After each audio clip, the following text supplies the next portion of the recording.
babies. It's a disgrace. I don't see it. I don't. I think it has. I think it's very bad. They're pumping. It looks like they're pumping into a horse.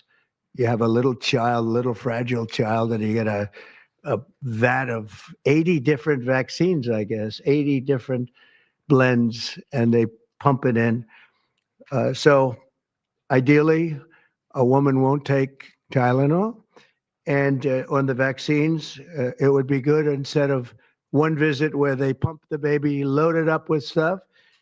You'll do it over a period of 4 times or 5 times. I mean, I've been so into this issue for so many years just because I couldn't understand how a thing like this could happen. And you know, it's artificially induced. It's not like something that when you go from all of those, healthy babies to a point where I don't even know structurally if a country can afford it. And that's the least of the problems. To have families destroyed over this is just so terrible.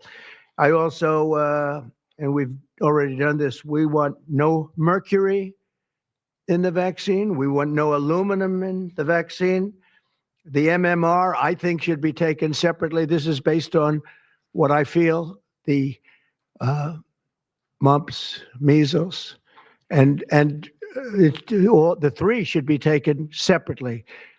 And it seems to be that when you mix them, there could be a problem. So there's no downside in taking them separately. In fact, they think it's better. So let it be separate. The chicken pox is already separate because when that got mixed in, I guess they made it four for a while. It really was bad. So they make chicken pox. Individually, they're okay. When you mix them, something maybe happens. So there's no downside in doing it. It's not like, oh, if you do it, bad things. No, it's only good side. And it may not have that much of an impact, but it may have a big impact. So let those be taken separately. And then hepatitis B is sexually transmitted. There's no reason to give a baby that's almost just born hepatitis B. So I would say wait till the baby is 12 years old and formed and take hepatitis B. And I think if you do those things, it's going to be a whole different, it's going to be a revolution in a positive sense in the country.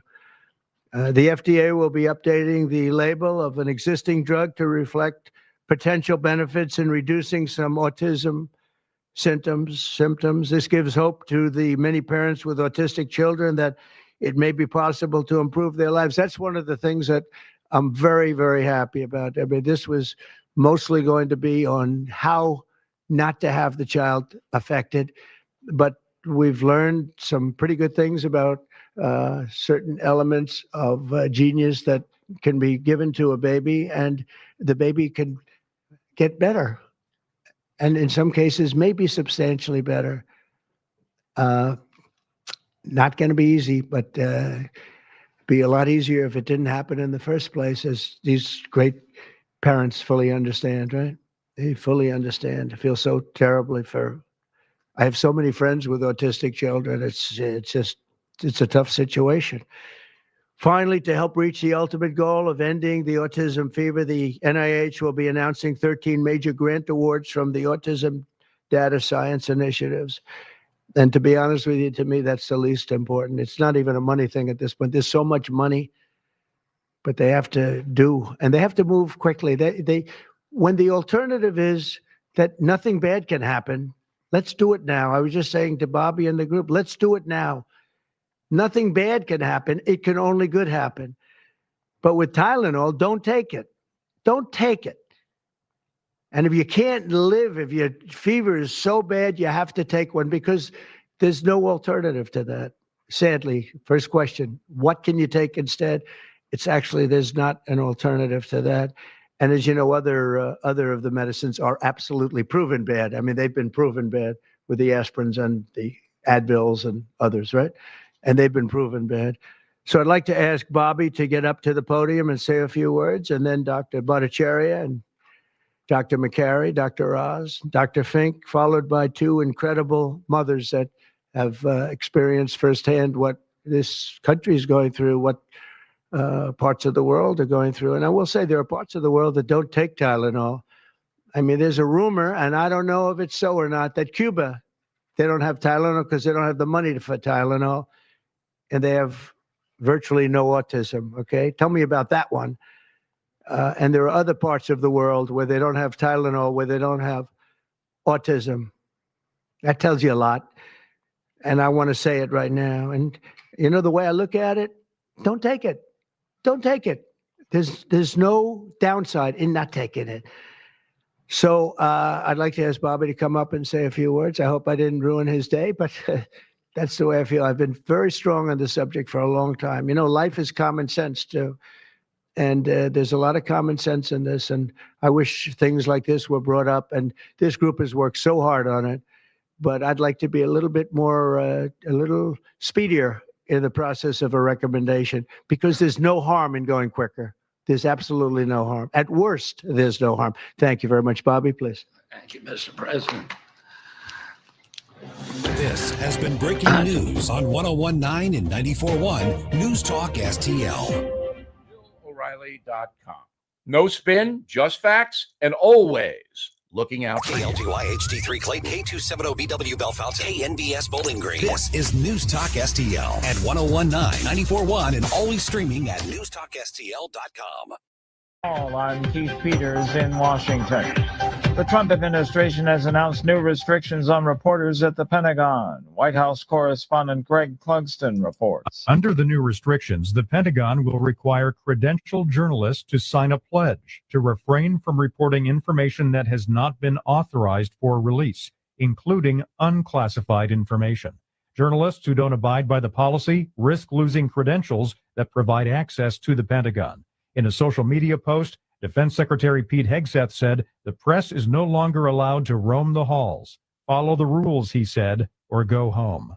Greg Clugston, Washington. Over 100,000 people gathered in Arizona yesterday to attend a memorial service for slain conservative Charlie Kirk. His widow, Erica, spoke to the crowd, saying her husband was fully sold out for Christ. When you say, "Here I am, Lord, use me," God will take you up on that. And he did with Charlie. Kirk also said she forgives her husband's alleged killer. Moscow and Kyiv trade deadly drone strikes as Ukrainian President Volodymyr Zelensky anticipates intense diplomacy at the United Nations. Russia and Ukraine have swapped accusations of deadly drone strikes on civilian areas of their countries on Monday, as Zelensky tries to give momentum to a US-led peace effort, offering a ceasefire and a summit meeting with Russian President Vladimir Putin. Moscow has taken issue with some of the proposals, however, and an end to the bloodshed appears no closer. That's correspondent Charles de Ledesma reporting. Another good day on Wall Street with the Dow up by 66 points. The Nasdaq rose 157. The S&P advanced 29. More on these stories at townhall.com. The Federal Reserve just cut interest rates, and that could be big news for the price of physical gold and silver. That's why Advantage Gold invites you to call 800-741-GOLD. Call now and you'll get your free gold and silver information kit, and you could qualify for up to $10,000 in free gold and silver with your IRA or 401k rollover. Advantage Gold has been ranked the #1 gold company in America for the last 10 years, and with the U.S. dollar facing serious devaluation, now is the time to act. We've partnered with former IMF chief economist Kenneth Rogoff, and when you call 800-741-GOLD, you'll also receive his best-selling book, Our Dollar, Your Problem, absolutely free. Gold and silver are real, tangible assets that have protected wealth for centuries. Advantage Gold helps you move your IRA or 401k into physical precious metals, tax-free and penalty-free. Consult your financial advisor before investing. Call 800-741-4653 now. That's 800-741-GOLD. The Trump administration has barred Iran. From the Michaels Flooring Outlet Weather Center. I'm First Alert 4 Chief Meteorologist Steve Templeton. We've got some more rain on the way for Tuesday. I expect to start off dry, but watch for some morning fog, a low of 67 degrees too. Then a high of 81. In the afternoon to evening, we'll see scattered showers and some thunderstorms overspread the area. Rain continues Tuesday evening into Wednesday morning. Some of that rain may be heavy. Over an inch of rainfall, needed rain, will come our way Tuesday night into Wednesday. Wednesday, some more scattered showers and a few thunderstorms redevelop later in the afternoon to evening. 76 for the highs. It cools down a little bit with all that cloud cover and rain. That's the latest from the First Alert 4 Weather Center. I'm Chief Meteorologist Steve Templeton. This hour of News Talk STL brought to you by Chris Cooper and Serenity Wealth Management. Discover little-known strategies that could be the difference between choosing the care you deserve or having someone else decide it for you. Get a free copy of Chris's book at serenityltc.com. To have a roof over your head, a nice roof over your head, is very important. That's Rick talking about his experience with Rhino Shield ceramic coating. We got Rhino Shield 18 years ago, and they're very cooperative on getting us the right paint. They're in and out and done in no time. Once it was finished, looked great. We were very happy with it. The main reason Rick called Rhino Shield is because it's backed by a 25-year transferable warranty. We've watched a lot of people get their house painted 3 or 4 times, and we haven't had to do any of it. I don't know about you guys, but I don't want to have to paint it every 5-7 years. Take a tip from Rick and put down the paintbrush and call Rhino Shield for your free evaluation. 877-25-RHINO. 877-25-RHINO. Or visit 877-25rhino.com. We got Rhino Shield 18 years ago. Financially makes sense, especially if it's going to last like this did. Still looks great. Call now. 877-25-RHINO or 877-25rhino.com. Don't paint, don't Rhino, go Rhino Shield. Never paint your house again. Rhino Shield. Number one for live and local conservative talk. I want to know what's happening here. That's how I stay informed. I put America first. All the local content. 1019 and 94.1. St. Louis is number one for conservative talk. I love these people. News Talk STL. Tim Jones and Chris Arps in the afternoon. The 9 most terrifying words in the English language are, I'm from the government and I'm here to help. The more you remove voting from Election Day, the more opportunity you're offering for people to commit fraud. Are you not entertained? Are you not entertained? I think the Democrats are so short-sighted in this tactic they have now to just cheat at any cost to win elections. You're a lying dog-faced pony shoulder. You said you were, but now you got to be honest. I'm going to be honest with you. What are we doing wrong here? As a former leader in the House, I think you can put your finger on it. It's called leadership. We don't have it. Tim Jones and Chris Arps.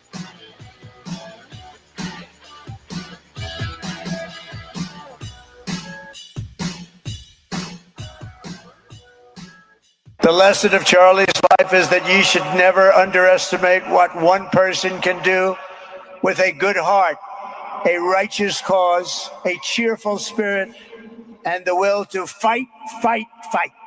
Today, Charlie Kirk rests in glory in heaven for all eternity. He has gone from speaking on campuses in Wisconsin to kneeling at the throne of God, where he is right now.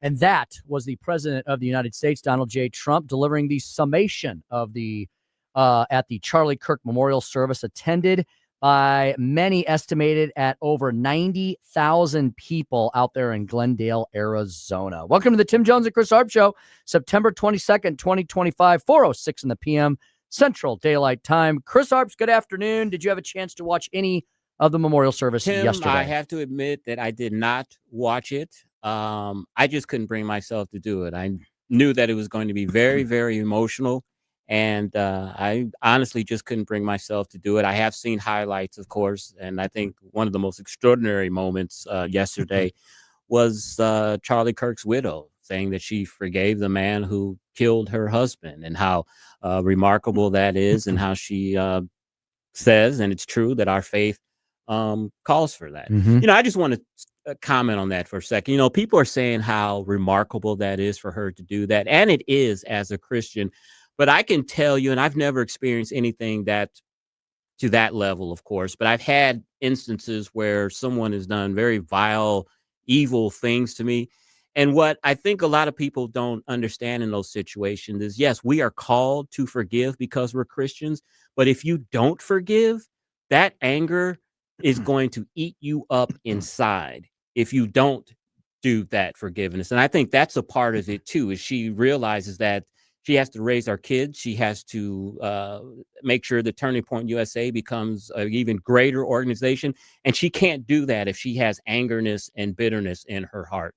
Paul Kurtman one of our former state representatives here in the state of Missouri and a massive friend of the station and the show Yes. was discussing that exact topic this afternoon on Columbo and Yeah. Company.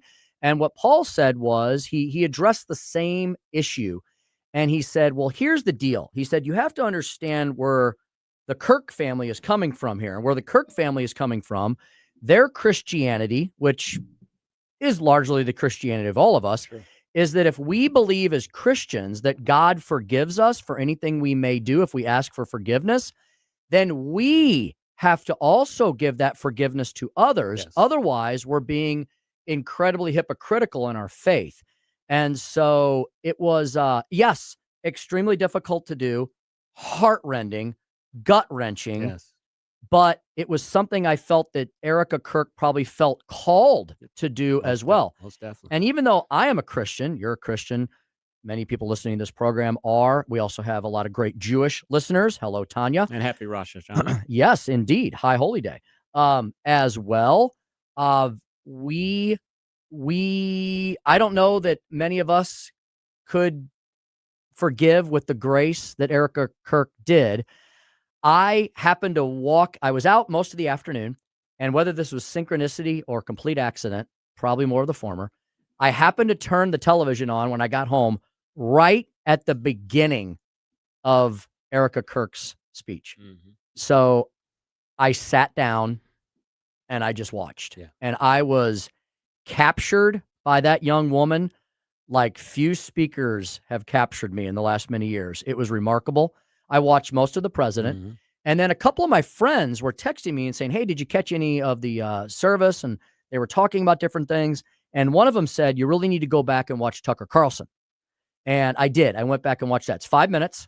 I thought it was excellent. And the other two that I've heard that were spectacular were the addresses by Marco Rubio and J.D. Vance. And some people said that Marco Rubio brought the house down. So need to watch that one for sure. And I heard Don Jr. as well, who, is not someone who talks a lot about his faith, but Charlie Kirk's assassination and his love of Christ has so moved him that even Don Jr. was talking about his faith and how it has been rekindled. So, I've talked to a lot of people over the weekend, Tim, fellow Christians, and they're very sad about the death of Charlie Kirk, but a lot of people are excited in a sense of what this can do for America and for our young people. Is this the start of a revival? Who knows? You remember a couple of years ago when that revival happened at that small Christian university in Kentucky, where for a couple of weeks, thousands of people were there in the sanctuary of that church, and we saw a revival break out. Many are believing that that is the precursor of a revival, and Charlie Kirk's unfortunate assassination is something that's going to rekindle the revival and keep it going. And how remarkable that nearly 100,000 Americans gathered peaceably, assembled peaceably, as are their First Amendment rights to do so, but did so with incredible grace. 100,000 people in one place in the desert to give glory to God and Jesus Christ, and also to remember the life of a remarkable young man. I think that's amazing. And not a single car was burned. Not a single store window was broken. Once again, the left burned cities and conservatives burned candles. And I thought it was amazing that that all happened without a hitch. How incredible. Not only, and the media for once couldn't monkey with the numbers, right? They couldn't try to pretend that something didn't happen that did happen. They couldn't say, oh, maybe there was 1,000 people there. You literally had a stadium. You can't hide a stadium. You had Sun Devil Stadium, 70,000 people filled to capacity. And then they filled up the arena next door as well. An incredible testament to what is hopefully going on in this nation. And that is a rediscovering of God, Jesus Christ, and the human spirit of freedom and liberty. Yeah. And, for me personally, I'm not surprised that Republicans haven't looted and burned down cities and conservatives after all this. That's not what we do. We don't have organized mobs like Antifa and Black Lives Matters and a bunch of people who have grievances. And when something unfortunate happens, they want to take it out on the rest of us. That's not what we do. And I'm so glad that there weren't a few bad apples within the crowd that did that. They were there to honor Charlie Kirk, and they did it wonderfully. Hopefully the the part of the nation that's kind of politically agnostic or doesn't pay attention except around election time, doesn't know about all these constant wars that go on. We live this stuff day in, day out, week in, week out, month in, month out. Some people, a lot of people, a ton of people only tune into politics right around the election time when their mailboxes are getting filled with mail, the TVs and the streaming devices have wall-to-wall commercials. Hopefully people across the country noticed this happening. Yeah. And I think what people noticed this weekend, it was a very interesting contrast to a peaceful celebration of Charlie's life. Unfortunately, you had instances of violence in Sacramento, California, I think it was. Someone tried shot into an ABC affiliate. Obviously, they must be upset over Jimmy Kimmel being taken off the air. And ironically, when they went to this person's Facebook social media, he was anti-gun control, even though he shoots up a ABC affiliate. And then you had in New Hampshire, a madman broke into a country club shouting "Free Palestine" and shot a bunch of people and unfortunately killed one. I think that's an interesting contrast of the left and what you were saying, Tim, how conservatives came together peacefully in Arizona and honored Charlie Kirk. Hey, should we start doing this every Monday afternoon? Should we start doing the Chicago crime tally like we did a few weeks ago? So meanwhile, in Democrat ruined America, they don't have the stats yet from this past weekend, but the weekend before, September 13th for the 14th, Chris, 19 people were shot last weekend in Chicago. And thankfully, this is probably an all-time low. Only 2 people that we know of were killed as a part of gun violence. I say only because, we've had many weekends where it's been much worse. And yet we don't hear much about that here on Monday, do we? About the fact that another 19 people were shot, another 2 people were killed in one of the largest Democrat-run cities in the country. What somebody needs to do is take the remarks of Governor Pritzker, where he said Chicago and Illinois is safe. We don't need National Guard troops here.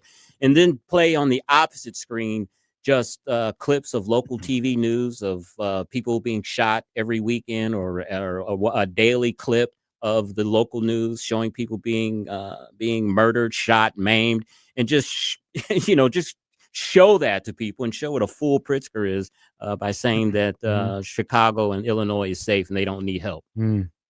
Be a sharp contrast. It's sure. We're a visual people, and to see that visually, I think would really make an impact. Yeah. And speaking of visuals, back on the other hand, I went to mass on Sunday morning early. Went to 7:30, and then I had about an hour to kill because I had to pick up my daughter. She stayed over at a friend's house that night. So I went down to my little office in Eureka, turned on the television, started doing some computer work, and I turned on one of the news networks. And the festivities in Glendale, Arizona were already beginning. We heard from our good friend, former Representative Sarah Walsh on the Mike Ferguson show this morning that people were lining up at 2 and 3 a.m. in the morning. They opened up the doors to the facility early. So I'm watching this around, I guess, 7:30, 8 a.m. Arizona time. The stadium was already half filled, and there was a band on the stage, a Christian rock band, and they were singing worship music. So before the memorial service officially began, that stadium was basically a 7-hour-long worship gathering where they brought different acts and different speakers and different stuff. And it was wonderful seeing all the families, especially the ones with the young children in the audience. As it should be. I mean, Charlie Kirk's life was a testament to a man who lived his faith. He talked about how he cared about his family, how he cared about his country, what Jesus Christ meant to him. And of course, funerals, memorials are a sad occasion because someone is no longer with us. But I'm glad that it turned into kind of a church service, a worship service, because Charlie's death, fortunately, I think is bringing a lot of people back to Christ. And I think it's making a lot of young people want to examine what is this Christian life? What is Christianity about that this man talked about so forcefully and lost his life over? And some of the greatest, most powerful, most impactful movements in this nation's history and around the globe were sparked out of despair, right? Were sparked out of a horrific circumstance. Were sparked out of violence and death.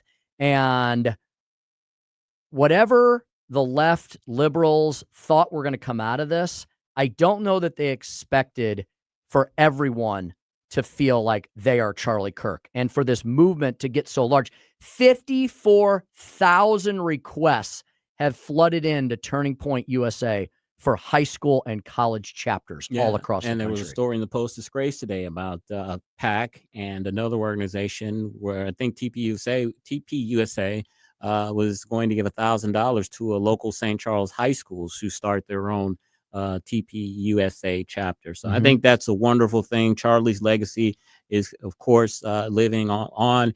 And I believe exactly what Erica Kirk said, that this movement is going to be even bigger now.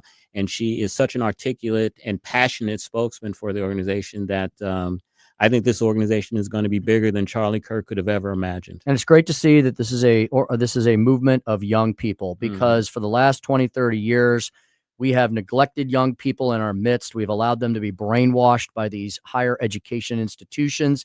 And now we have a movement that is reminding people of what is most important in life, especially here in the United States of America. Yes, sir. Chris, lots of international and foreign policy news occurring over the weekend as well. Thank goodness. That's why we have former U.S. Senator, Chairman of the Reagan Institute's National Leadership Council, Jim Talent, joining us every Monday afternoon. He'll be with us around 4:25 today. Yeah, the UN General Assembly opens today, Tim, and Canada, Britain, Australia, and I think another Saudi Arabia, they have recognized a Palestinian state today. And so I'm sure the good senator will have a few comments on that.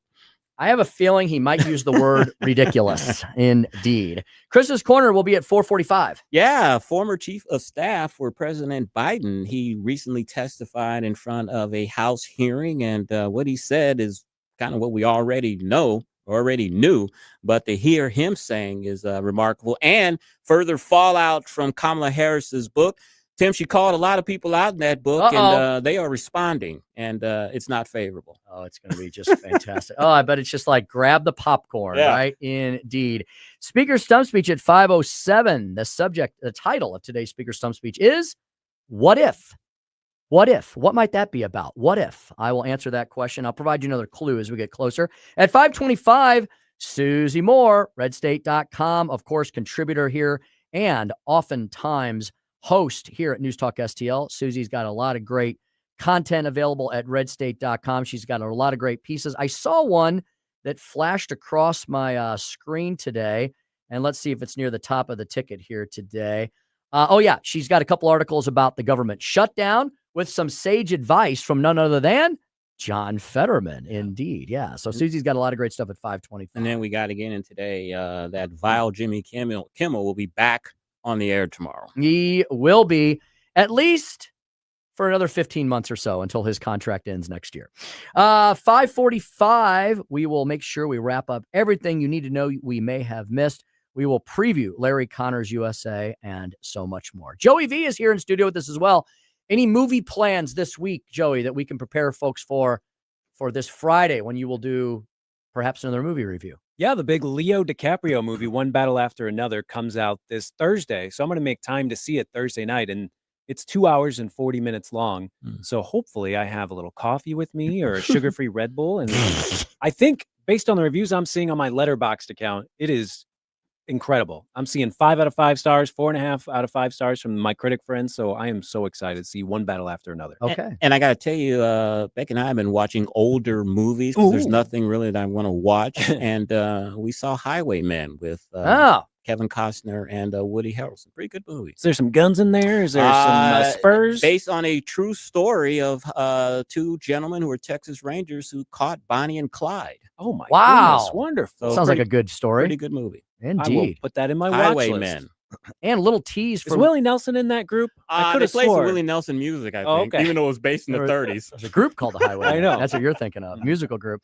Hey, Friday, Chris, Joey, and I will be out at the Hideout. Yeah. Starting our crack fries. Starting our fall on the road live remote series. We're beginning this Friday at the Hideout. And then I believe we have a couple more Fridays after that as we head into the cooler climbs, which is going to be just fantastic to be out there on the Sunset Stage and the Sunset Patio, enjoying the beautiful sunset over beautiful High Ridge. So we'll remind you throughout the week, but we'll be broadcasting live 4 to 6 p.m. at the Hideout in High Ridge. Come and see us there. Yes, come on out. We love meeting you. It is going to be a beautiful week, I believe. I think the weather's going to get even better as we go onward. All right, without further ado, we better take a break here and step aside because we got to bring in Jim Talent, and we always have a ton of subject matter to discuss with the chairman of the Reagan Institute's National Leadership Council, the Mideast, Ukraine and Russia, and so much more. When we return, Tim Jones and Chris Arps Show, 101.9, 94.1 News Talk STL. It's the Tim Jones and Chris Arps Show.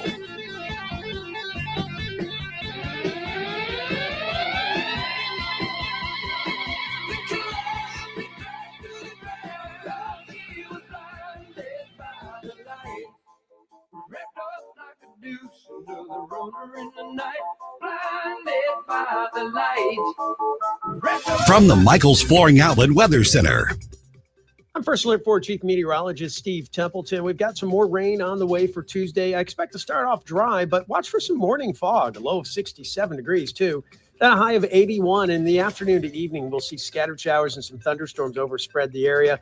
Rain continues Tuesday evening into Wednesday morning. Some of that rain may be heavy, over an inch of rainfall. Needed rain will come our way Tuesday night into Wednesday. Wednesday, some more scattered showers and a few thunderstorms redevelop later in the afternoon to evening. 76 for the highs. It cools down a little bit with all that cloud cover and rain. That's the latest from the First Alert 4 Weather Center. I'm Chief Meteorologist Steve Templeton. So many ways to listen to News Talk STL. Enable our Alexa skill. Hello. Hey, Alexa. Yes, I'm listening. Play News Talk STL. Welcome to News Talk STL, conservative talk radio for St. Louis. Our neighborhood jewelry store since 1961. Your neighborhood jewelry store since 1961. That would be Newsteaders. Newsteaders Fine Jewelers. 2961 Daughtery Ferry Road, only 2 miles west of Interstate 270. Right smack dab in the heart of the great county of St. Louis. 24/7 available at wowdiamonds.com. Richard Newsteader and his team take great pride in being local, family-owned, independently owned ever since the beginning up until today, and for many years, many decades to go. They have been serving Greater St. Louis honest jewelry solutions over 50 years. Stop by the store. You will experience the Newsteaders difference today, like we have. We are shoppers at Newsteaders. This is not some random jewelry store that we just randomly talk about. Jamie Allman, frequent flyer there. I'm a frequent flyer there. Chris has bought stuff there. My dad has bought. We have all been at Newsteaders, and we will continue to go there because they're absolutely spectacular. They have everything you need under one roof. Diamonds, wedding and engagement rings, beautiful hand-engraved items created by Richard Newsteader himself with your inspiration. Watches and pendants and earrings and gemstones and bracelets and pearls. Oh, my. They do jewelry repair. They do appraisals. They fix watches. They sell beautiful watches, Bulova, and more. Pearl and bead restringing, quality ring resizing. The list goes on and on and on. You really should go into Newsteaders, experience that Newsteaders difference. If you're a dude, they'll help you through the entire process like they helped me. Put you a little wish list aside. You find everything that your wife or loved one likes, and you'll make a list, and then you don't need them the next time you go there. You just be like, I know what's next on the list. And then it's a surprise, see? The holidays are rapidly approaching. I would get over to Newsteaders Lickety Split today. Check out the great selection they have with everything I mentioned and so much more. Newsteaders Fine Jewelers is at wowdiamonds.com. Newsteaders Fine Jewelers at wowdiamonds.com. Hey, it's Vic Porcelli here with our great friend Chris Cooper from Serenity Wealth Management. Hi, Chris. How are you, Vic? I don't want to put anybody else down, but that when you go up and visit you at Serenity Wealth, your place looks like home. So a lot of financial advisory offices, they have, the big mahogany desk or the big marble entryways and things like that. The stock market channel on the TV when you walk in the door, right? That doesn't really drive a good conversation. Good financial guidance and advice starts with a good conversation. People are nervous. People are afraid to talk about finances, right? And so you can see a little standoffish. Well, my objective is to try to have a good, casual conversation. By having those conversations about life, goals, objectives, it's what makes me understand what our financials are supposed to fund. So if somebody does want to have a good conversation, how do they do that? How do they find you? Our website is the best way to do that because you can get all the information you need, understand where we are, get a little bit more information, all that. SerenityWealthNow.com. Reach out to Chris and Stacy today at SerenityWealthNow.com. Investment advice offered through Fortis Capital Advisors, LLC. News Talk STL.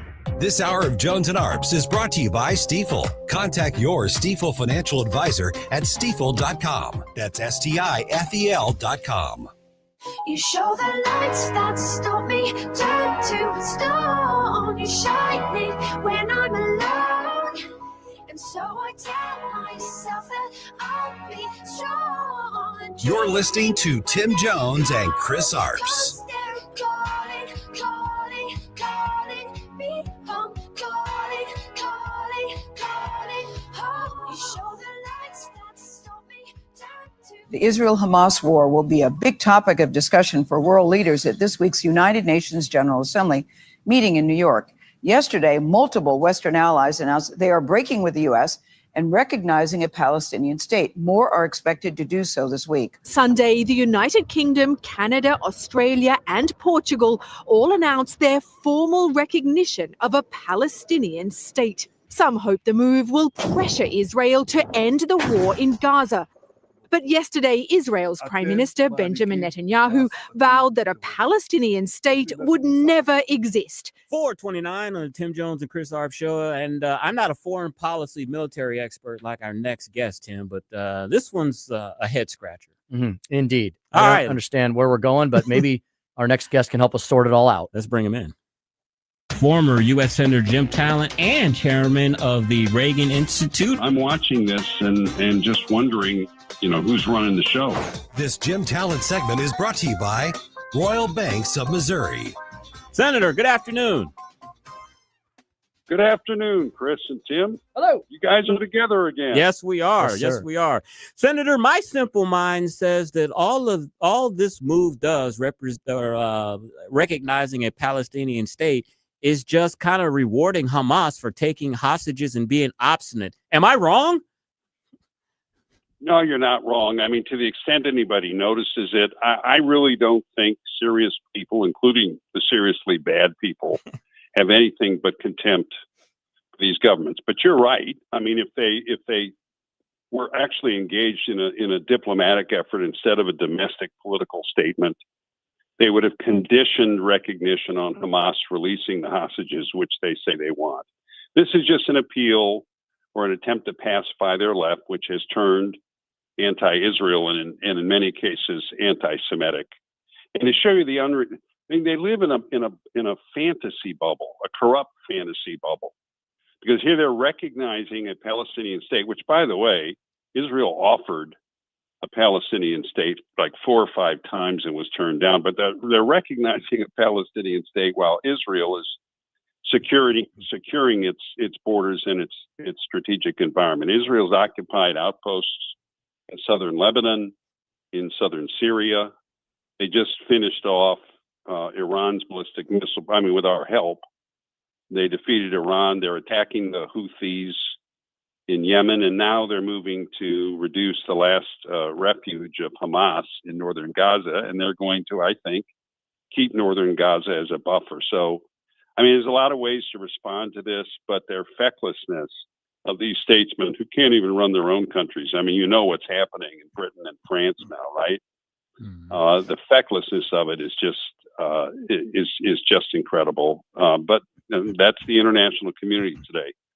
The only opinion outside of Jerusalem that the Israelis really care about is the opinion of whoever occupies the Oval Office. And the person occupying it now is in connection with reality.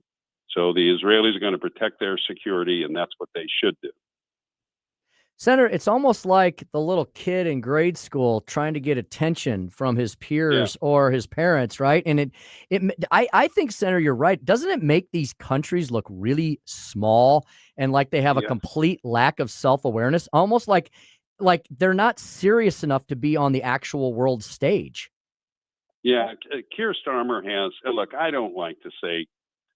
There's a part of me that is reacting on behalf of 30 years of training, not to say anything negative about allies.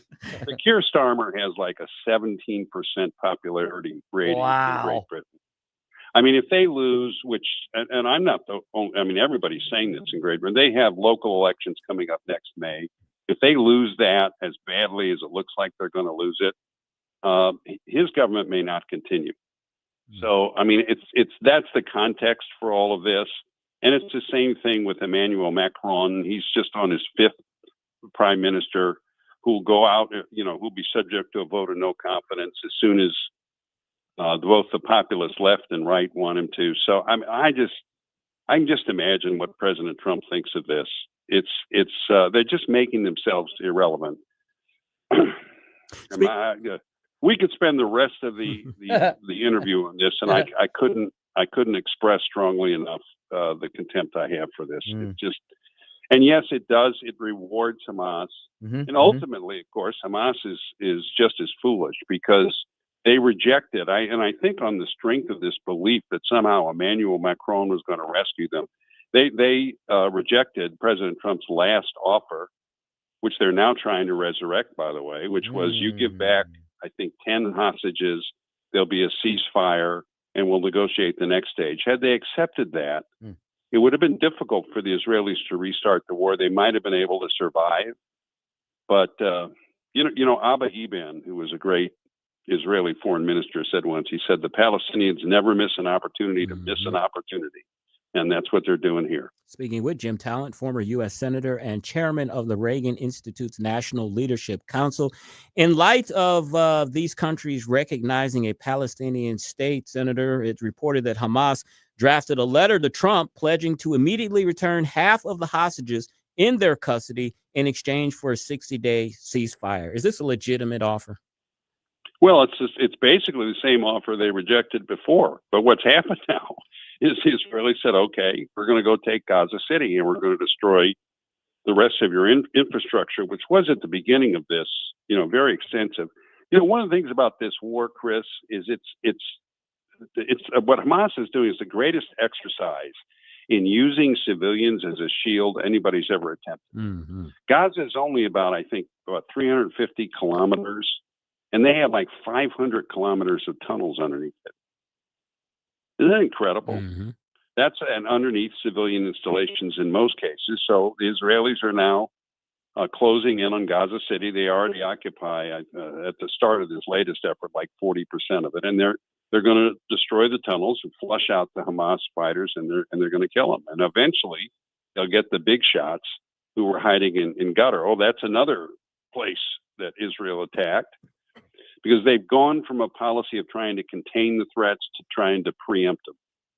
And they have the power to do it. Tim and I realized that when we were over in Israel, that to go from one end of Israel to the other is about an hour and a half drive. That's just how small that country is, Tim. Yeah, it's really amazing. There was a time, Chris, when the Israeli public opinion was in favor in most places. I'm certainly majority opinion of allowing a Palestinian state in the hope that they could live peacefully with their neighbors. But after then the second intifada came, that was about 25 years ago. And, what they realize now is when they leave a vacuum, it's filled by the worst kind of people who just want to kill them. And they're not going to leave any more vacuums.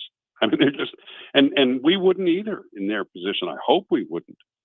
So it's against this background that they do this kind of thing. The Brits now and the French and the rest of it. It's just, it's contemptible. So, Senator, you mentioned that Hamas is, trying to ask the administration basically to negotiate against themselves, and they're like trying to resurrect this previous offer of a 60-day ceasefire deal to release half the hostages. Donald Trump has asked for all the hostages many times. Senator, when they officially deliver this request this week, if you were advising the administration, what would you tell them to do with this? File it in the circular file, or what?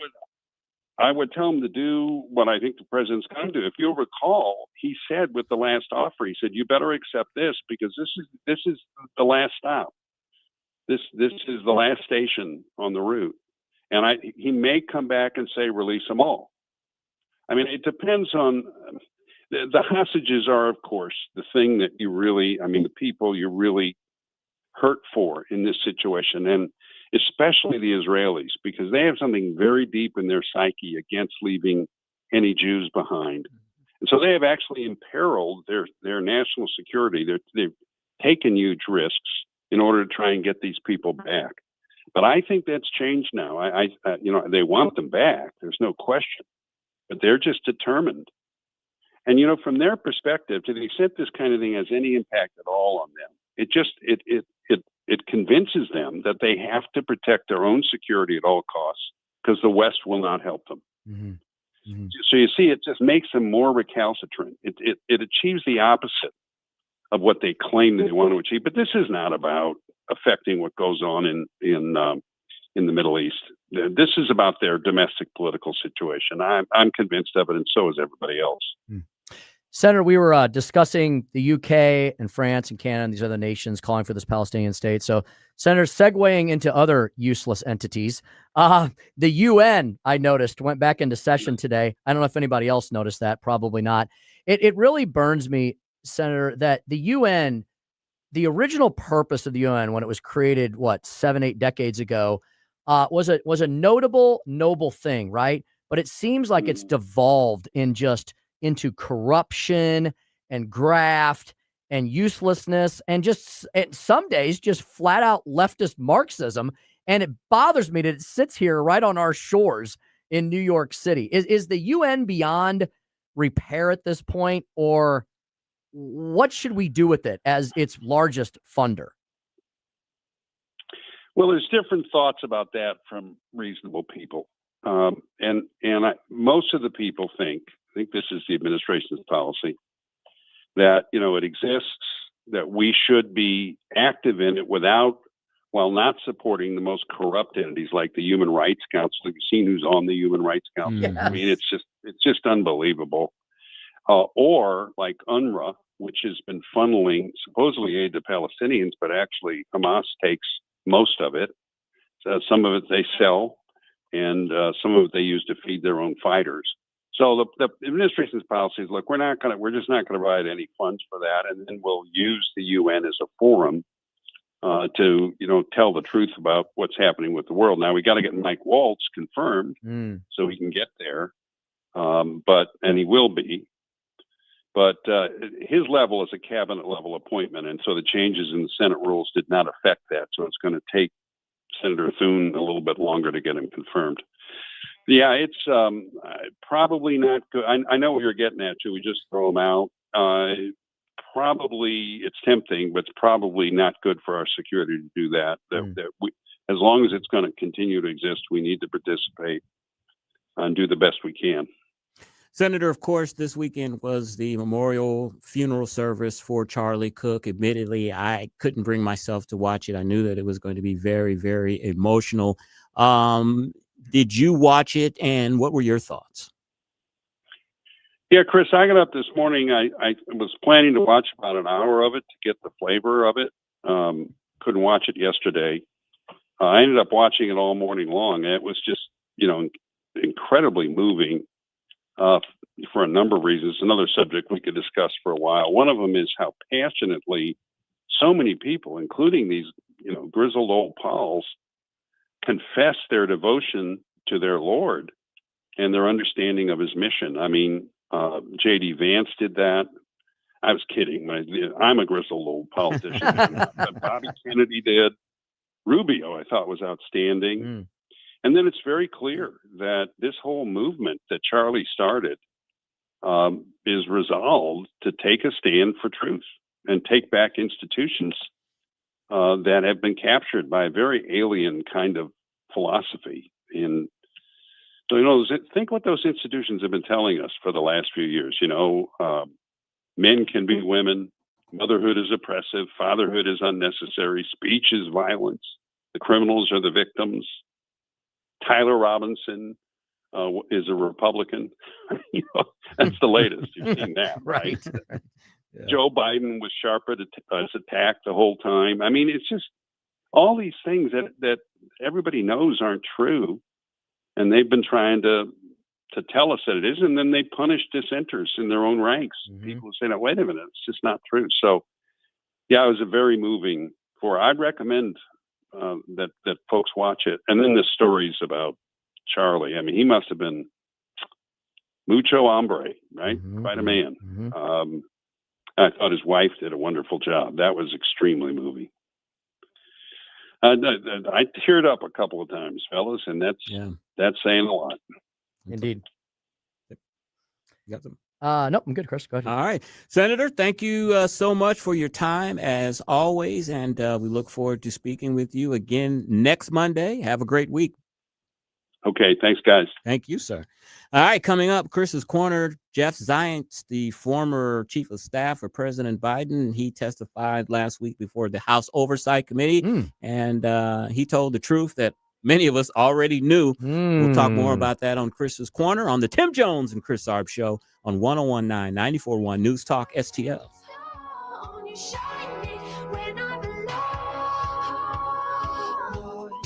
Tim Jones and Chris Arps in the afternoon.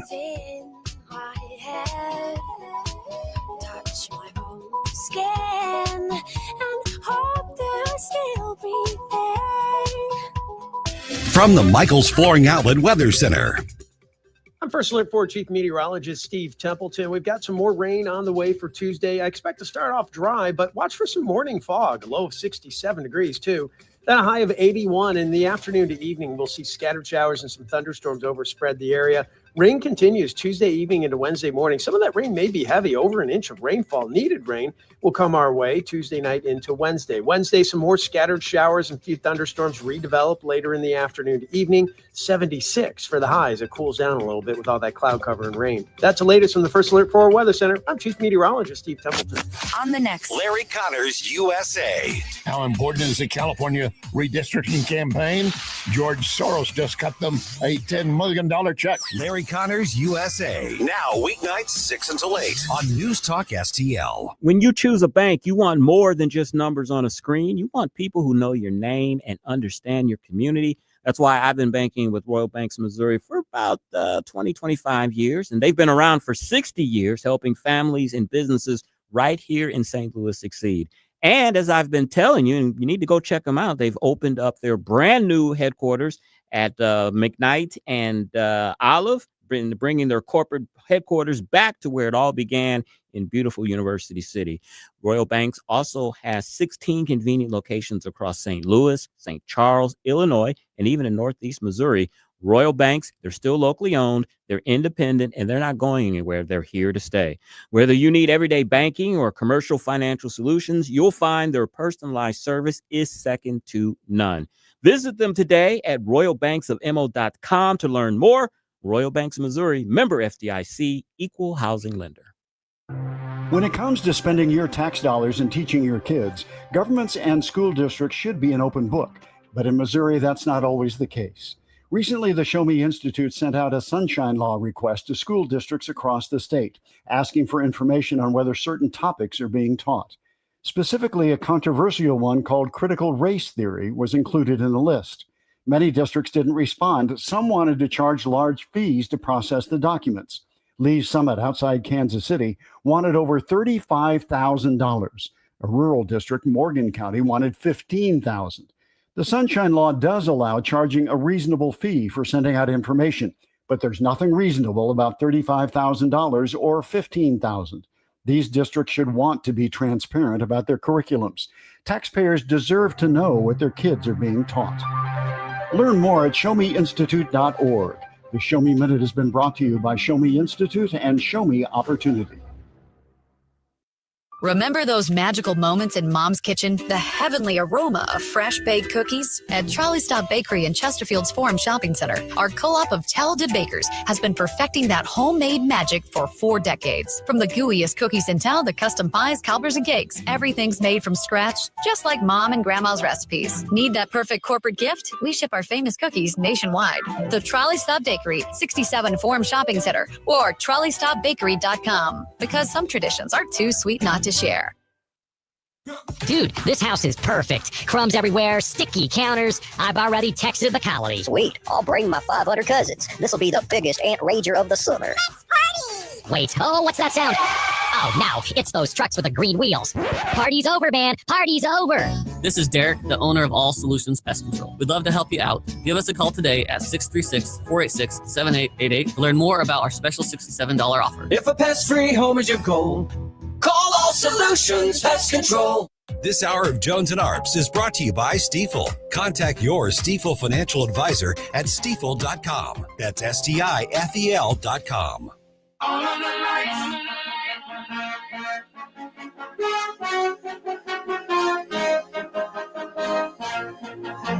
It's the Tim Jones and Chris Arps Show. baby. Extra bright, I want y'all to see this. If nothing changes, are you going to vote no and urge your Democratic colleagues to vote no, which will end with the shutdown? Look, we hope it doesn't come to that. But what if it does? Because everyone knows the American people are on our side, Dana. By almost 2-1, they believe if there's a shutdown, it's going to be caused by Trump. I'm just confirming here, you will vote no. Is that correct? We are hoping, Dana, that he will negotiate with us. And if he so doesn't? far, he hasn't. Okay, that sounded like a yes, but you can confirm that. And then I want to move on. We must Okay. get a better bill than what they have. 448 on the Tim Jones and Chris Arps show. And what that little blip there tells me is they're not really sure what path to take on this government shutdown. Tim, you and I have been following politics. We've been in politics for a long time. Can you name one time, Democrat or Republican, when the government shut down, that the party that instigated it came out on top? No, they seem to both get the blame, right? Like, let's say, Chris, let's say you're a normal American just hanging out, sort of paying attention to politics, but don't live and breathe it every day.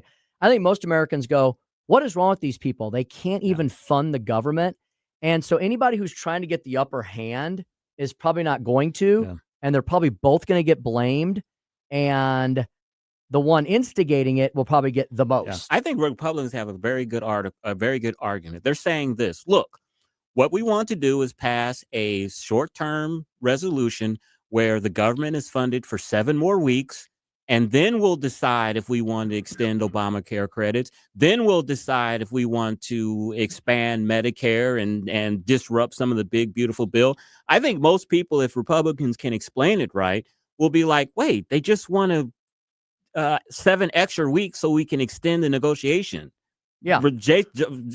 Senator or Representative Smith, House Ways and Means Committee, he has said he is open to possibly extending Obamacare credits. John Thune said he may be open to extending these credits, not just during this 7 weeks. We need more time to negotiate. I think it's a very losing argument for Democrats, and they know it. If there was ever a time that Americans were going to believe Republicans over Democrats, this is probably the time right now. Democrats are just they're not trusted by Americans. Yeah. People are very worried about their policies that they're propagating every day on other unrelated issues. So if there was ever a time that the Republicans had the upper hand, it's right now. It is, because everyone can see that they are being led by the nose ring by their far left wing base. All right, Joan, let's do a little Carner. Chris.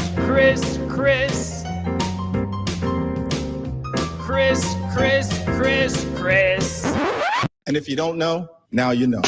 And now, Chris's Corner. All right, Joe Biden's former chief of staff, Jeff Zients, he testified last week in front of the House Oversight Committee, and boy, did he drop some bombshells. First, Tim, he said that President Biden had difficulty remembering names and dates and often required extra meetings to make decisions in the final years of his presidency. He also said that over the course of the presidency, Biden began asking for more meetings. Instead of having 3 meetings before making decisions, for example, Biden would want 4. Zients also said Biden had long had trouble with names and dates, but acknowledged to investigators that the president's memory of such facts got worse in the final years of his term. Zients also said that former First Lady Jill Biden spoke with him about managing Biden as Zients was prepared to take on the role of chief of staff in 2023. She urged Zients to adjust Biden's schedule so he could get more rest and return to the White House residence area earlier in the evening to have time with family members or by himself. In other words, so he could take a nap. Longtime Biden aide and chief of staff Annie Tomasini, she also testified before the House Government Committee. She said she talked with Zients about limiting Biden's schedule and shortening distances and stairs he had to walk, according to Zients. But what did the media told us for 4 years? He's fine. This is some right-wing conspiracy to show that he's not capable. Now the truth is coming out. All right, Kamala Harris, she's got a new book coming out, I think, this week. And you remember she kind of tore into a lot of people. Governor Newsom, Pritzker, one of them was where she went off in her book She recounts calling dozens of Democratic lawmakers to line up support in the hours after Biden dropped out and endorsed her for the nomination. She wrote this in her book, Newsom, hiking will call back when he called her. And she added, he never did. But Newsom, he hit back at Harris's claims that he was unreachable when Biden dropped out of the race last summer, saying her call came from an unknown number and he didn't realize it was the vice president. So somebody's lying here because Kamala said that she never did call him back. And he's saying, I tried, but it was a number that I didn't recognize. So I said, yeah, forget it. Somebody's lying. And we'll figure out who is later. Illinois Governor J.B. Pritzker told her, quote, as governor of Illinois, I'm the convention host. I can't commit, according to the book. She also wrote in 107 days that she opted not to pick Pennsylvania Governor Josh Shapiro as her vice presidential candidate because she feared, quote, he would be unable to settle for a role as number 2. David Axelrod, who I listened to his podcast, Hacks on Tap, with that insufferable Mike Murphy, former Republican consultant, he said, if there's a strategy here, it's a bad one. There's an awful lot of grievances and finger pointing that really doesn't serve a political agenda. So a lot of she is not holding back any punches. She's not making a lot of friends, Tim. A lot of people have speculated that the reason she didn't run for California governor is because she's going to try another run at president in 2028. I don't want to give Democrats or her any advice, but I agree with David Axelrod. This is probably not the way to do it. Here's something very interesting. A progressive organization is out with a poll finding that more than half of likely Democratic voters prefer socialist-aligned figures like Bernie Sanders, Alexandria Ocasio-Cortez, and Zohran Mamdani to establishment politicians like Chuck Schumer, Hakeem Jeffries, and Nancy Pelosi. Democratic voters also viewed elected officials who describe themselves as Democratic socialists about as positively as those who identify as Democrats. And they prefer democratic socialism to capitalism when written definitions of each are read aloud to them. So they have no excuse. This is written aloud to you. They still want socialism. Tim, what has happened to our grandparents' Democratic Party? Gone with the wind. That's a good one. Gone with the wind. And that is Chris's Corner. It doesn't exist now. That's just amazing to me that they're just out of the closet, to use a famous term that they would like. They just don't care anymore. They're like, we want to be socialists. And I think a lot of it is based on the fact that they want somebody that's going to fight, and they see these socialist Democrats as fighting. Joey, I'm finished with Chris's Corner, my friend. There you go. I know a lot of Democrats who will speak with me on the side and say, yes. I don't have a party. Yeah, I don't have a party anymore. Yeah. I don't know what to do. And I'm like, well, maybe you could vote Republican. Oh, orange man bad. Republicans, blah, blah, blah. So then what I say is, okay, can you vote on issues? Can you find issues you like? Like, for instance, would you like to pay less taxes? Would you like kids to have more opportunity in our schooling system? Blah, blah, blah. Go down the list. And then you start saying, well, this person here running for state rep, they believe in those things. Maybe you could try them out. Maybe this person running for Senate. What about, I really think we have an opportunity here because, Chris, as you said, their party no longer exists. It is dead, gone, and it's hit the high road. They're lunatics. And more on that shooting of the ABC station in Sacramento. Apparently, Tim, the shooter, left a note warning Trump officials, quote unquote, they're next. That's a good way to get arrested. Exactly. So the left, more evidence that they believe in political violence, and everyone that's a Republican or conservative, keep your head on a swizzle. All right, indeed. 507, Speaker Stump Speech. Yeah, I'm going to propose the question and maybe provide you some answers as to what if? What if?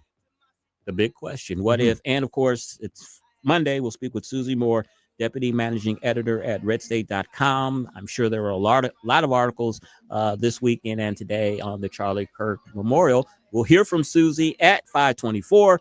Listening to the Tim Jones and Chris Arps Show on 101.9, 94.1 News Talk STL, number one for live and local conservative talk.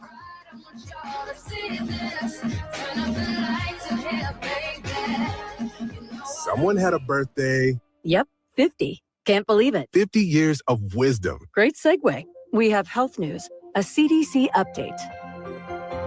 Pneumococcal vaccination is now recommended for adults 50 or older. Says here, we're over 6 times more likely to be hospitalized with pneumococcal pneumonia than adults under 50. I don't love those odds. Same. Look what I found. Pfizer's Prevnar 20 is proven to help protect adults against pneumococcal pneumonia and invasive pneumococcal disease in just 1 dose. And millions have already gotten it. Continued approval may depend on a supportive study. Don't get Prevnar 20 if you have a severe allergy to its ingredients. A weakened immune system may lower your response. Common side effects include injection site pain and swelling, fatigue, headache, muscle, and joint pain. For full prescribing information, please call 1-855-213-2138. Visit Prevnar20.com or talk to your doctor or pharmacist. I'm on Prevnar20.com now, scheduling my appointment. Good idea. And happy 50th. From home improvement to replacement, do-it-yourself electrical projects can be shocking. That's where Grasser Electric can help. They've been lighting up St. Louis for years. From ceiling fans and dimmer switches to repair or replacing your electric. No job is too big or too small for your home or business. Grasser Electric will even install emergency backup generators. So call Grasser Electric today before the sparks start to fly. 636-441-5200 or go to grasserelectric.com. I'm Missouri Attorney General Catherine Hanaway. Human trafficking is modern-day slavery, and it often hides in plain sight. Be alert. People who seem fearful, isolated, or who don't have their ID or money may need your help. To share a tip, call the National Human Trafficking Hotline at 888-373-7888.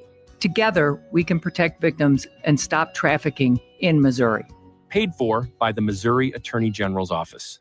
KLGY HD3 Clayton, K270BW Belfast, KNBS Bowling Green. This is News Talk STL at 1019, 94.1, and always streaming at newstalkstl.com. News this hour from Town Hall. I'm Keith Peters in Washington. At the Charlie Kirk Memorial Service in Arizona yesterday, Vice President J.D. Vance honored his slain friend. You know, I can't help but think that they tried to silence my friend Charlie Kirk. They tried to silence our dear friend Charlie Kirk. And tonight, we speak with Charlie and for Charlie louder than ever. Kirk's widow, Erica, announced that she forgave Kirk's alleged assassin, Tyler Robinson. A deal's in the works for TikTok. White House Press Secretary Caroline Leavitt says the deal ensures data of American TikTok users is safe from Chinese control. Oracle will serve as TikTok's trusted security provider, and they will independently monitor the safety and data security of all U.S. user data on TikTok's platform. Americans' data will be stored securely in the United States without access from China. All U.S. user data will be stored on servers operated by Oracle in the United States, protected from surveillance or interference by foreign adversaries. And the algorithm, I know this is a question many of you have had, will be secured, retrained, and operated in the United States outside of ByteDance's control. French President Emmanuel Macron says France is officially recognizing the state of Palestine. The move came during a UN conference chaired by France and Saudi Arabia, aimed at generating new support for a two-state solution to the Israeli-Palestinian conflict, which long precedes the ongoing war in the Gaza Strip. On Wall Street, the Dow up by 66 points, the Nasdaq rose 157. More at townhall.com. They say timing is everything in the gold and silver markets, and it's true. Dennis Prager here for AmFed Coin and Bullion. Although you can buy at the right time, if you buy the wrong coins, you may not make a profit. When gold was $400 an ounce, many people were talked into buying high-grade old gold and silver collector's coins. Unfortunately, most of the people who bought these so-called semi-numismatic coins, like the $20 St. Gordon's and Liberty Head gold coins, have not broken even on their investment. Incredible, given that gold has risen approximately 525% since then. So while timing is everything, if you buy the wrong coins, the timing simply doesn't matter. Having a dealer who cares about positioning you in the right types of coins or bullion will mean more to your portfolio than anything else. That's why I deal with Nick Rovich and AmFed Coin and Bullion. Whether you're buying or selling, call 800-221-7694. That's 800-221-7694. Or go to AmericanFederal.com, AmericanFederal.com. From the Michaels Flooring Outlet Weather Center. I'm First Alert 4 Chief Meteorologist Steve Templeton. We've got some more rain on the way for Tuesday. I expect to start off dry, but watch for some morning fog, a low of 67 degrees too. Then a high of 81. In the afternoon to evening, we'll see scattered showers and some thunderstorms overspread the area. Rain continues Tuesday evening into Wednesday morning. Some of that rain may be heavy. Over an inch of rainfall, needed rain, will come our way Tuesday night into Wednesday. Wednesday, some more scattered showers and a few thunderstorms redevelop later in the afternoon to evening. 76 for the highs. It cools down a little bit with all that cloud cover and rain. That's the latest from the First Alert 4 Weather Center. I'm Chief Meteorologist Steve Templeton. This hour of News Talk STL is brought to you by Rodney and Jen Wallner and the entire Wallner home selling team at Berkshire Hathaway. Call them today at 314-810-SOLD. 314-810-SOLD. Basement with a Y. That's Basement E. It's Basement T. Basement E? It's Basement T. Oh, Basement T. Basement T. I get it. That's the basement waterproofing and foundation repair experts at Woods Basement Systems. Right. The All Things Basement T experts at Woods Basement Systems will provide you a free estimate and dry out that wet basement and fix that cracked foundation. Call 800-388-9326 or go online to woodsbasementsystems.com. That's woodsbasementsystems.com. Kathy Connor from Connor Roofing is here. Kathy, how you doing? Good. Hi, Vic. You know, when you need a roof, I don't want to call a stranger. I want to call you. Yeah, thanks. At Connor Roofing, we're more than just a roofing company. How long have you been doing it? Since 1993. And year after year, storm after storm, you guys are always there. Because this is our home too, Vic. Our kids go to school with your kids. We cheer for the same teams. Go Blues! So support your neighbors. Call Connor Roofing at 314-375-7475 or CONNER roofing.com. Thanks, Vic. The latest news. The conservative political activist Charlie Kirk has died. Happens right here. The arrest is a testament to the dedication of good law enforcement. Partners are proud to stand here today together to bring justice. 101.9 and 94.1 News Talk STL. Tim Jones and Chris Arps in the afternoon. The 9 most terrifying words in the English language are, I'm from the government and I'm here to help. The more you remove voting from Election Day, the more opportunity you're offering for people to commit fraud. Are you not entertained? Are you not entertained? I think the Democrats are so short-sighted in this tactic they have now to just cheat at any cost to win elections. Lying dog-faced pony soldier. You said you were, but now you got to be honest. I'm going to be honest with you. What are we doing wrong here? As a former leader in the House, I think you can put your finger on it. It's called leadership. We don't have it. Tim Jones and Chris Arps.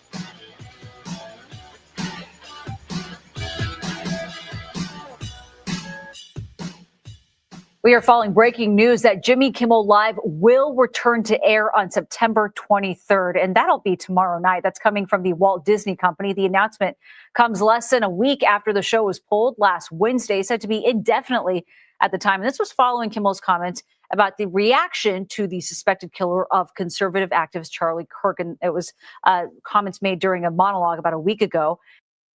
And Jeff Allen, our own Jeff Allen here at the News Talk STL headquarters, mothership, gave me the press release on this. I don't know who this is from, but it's a press release. And there's a couple interesting things in there. By the way, welcome back to the Tim Jones and Chris Arp Show, 101.9 News Talk STL. It's September the 22nd. Holy Toledo. Chris, we're going to wrap up September next Tuesday. And today's the first day of fall. Happy fall. Happy fall. I see you're dressed for it. I was more dressed because I knew it may be about 45 degrees here in the studio. That's more why I have this on. Yeah. If you all watch our show, which you should, at Rumble, Facebook, Twitter, YouTube, or Instagram, 5 different streaming sources. Plus, you can listen to us on your smart speakers. You should have downloaded the app by now. The app is available wherever you get apps.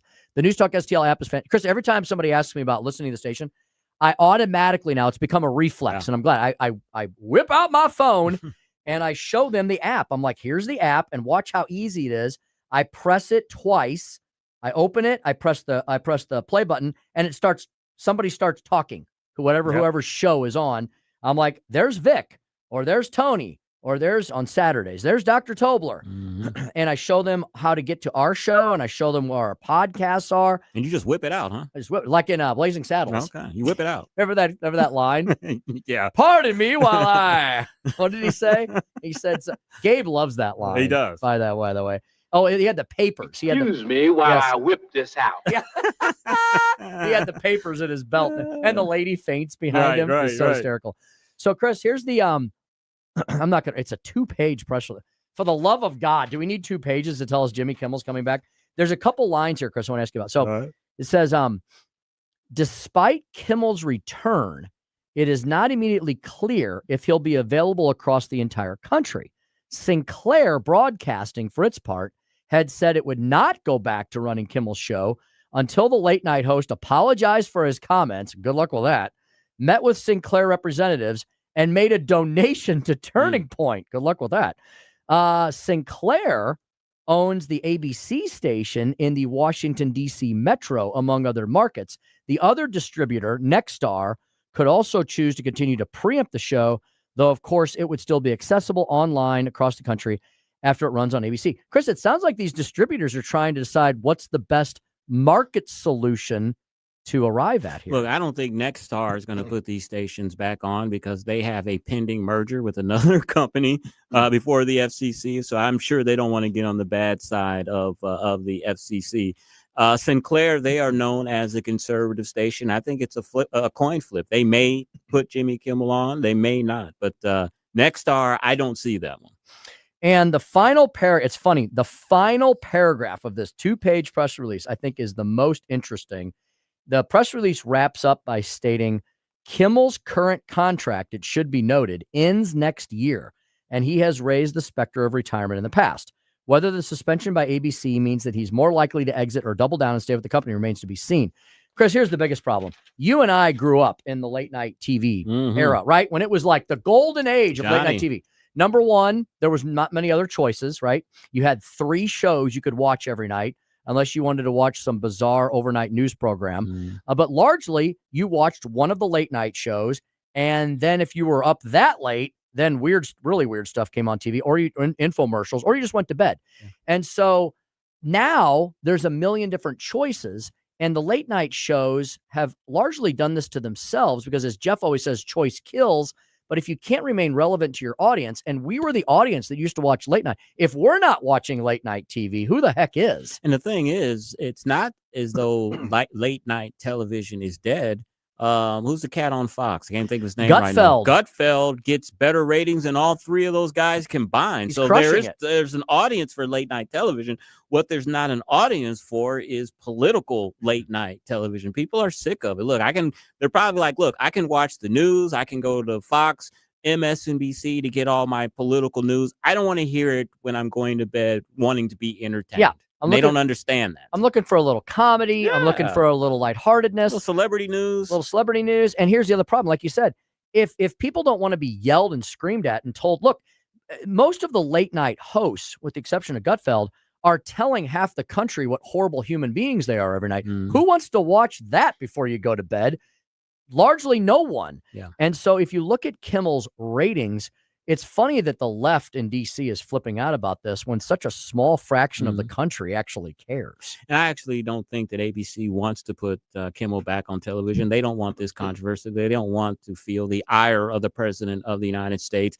But I have heard other commentators, legal experts say that because Brendan Carr, the FCC commissioner, made the remarks that he did on that podcast, that Kimmel may have a pretty good lawsuit against ABC for taking him off. And I think ABC just doesn't want to deal with that. So we'll put him back on. And they may be looking at it, he can't contain himself. He'll probably say something stupid. He will. And then we'll be justified in taking him off the air. And it wasn't because of what an FCC commissioner said. Or, just, let the free market work this out, as it often does. And so I don't know, the Trump administration, Jimmy Kimmel seems like he's doing a great job of shooting himself in the foot.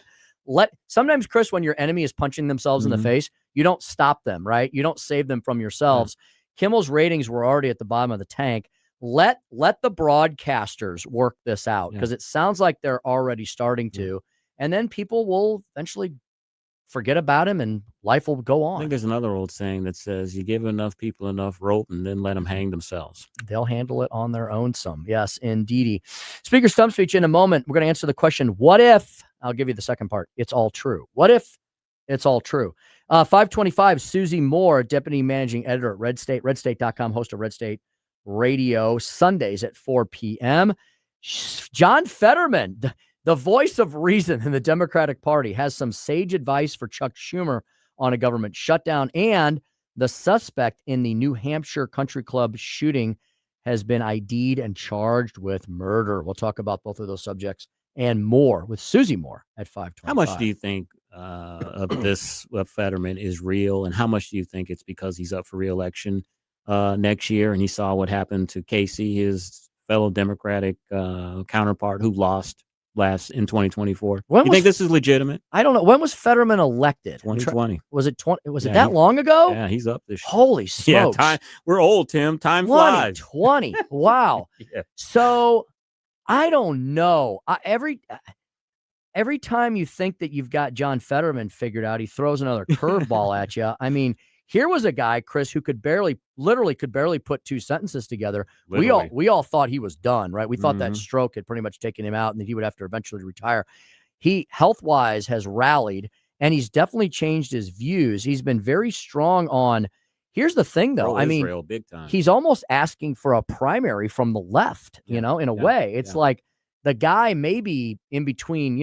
The old Greek mythology, Scylla and Charybdis, right? Because if he goes too far to the right, he could engender a primary opponent. If he goes too far to the left, then Pennsylvania, which is very much a swing state, may reject him. But a lot of times with these guys, especially on that level, they know where their voters are, and they're very calculating. So I think he sees Pennsylvania as a swing state, not as left as the Democratic Party. And I'd like to have another 6-year term, so I better moderate my views, or I end up like Senator Casey in retirement. And you know what I'm really hoping? I'm really hoping that Fetterman is maybe seeing something in the tea leaves and the polling that show that Democratic voters perhaps might be starting to reject some of this far left-wing liberalism.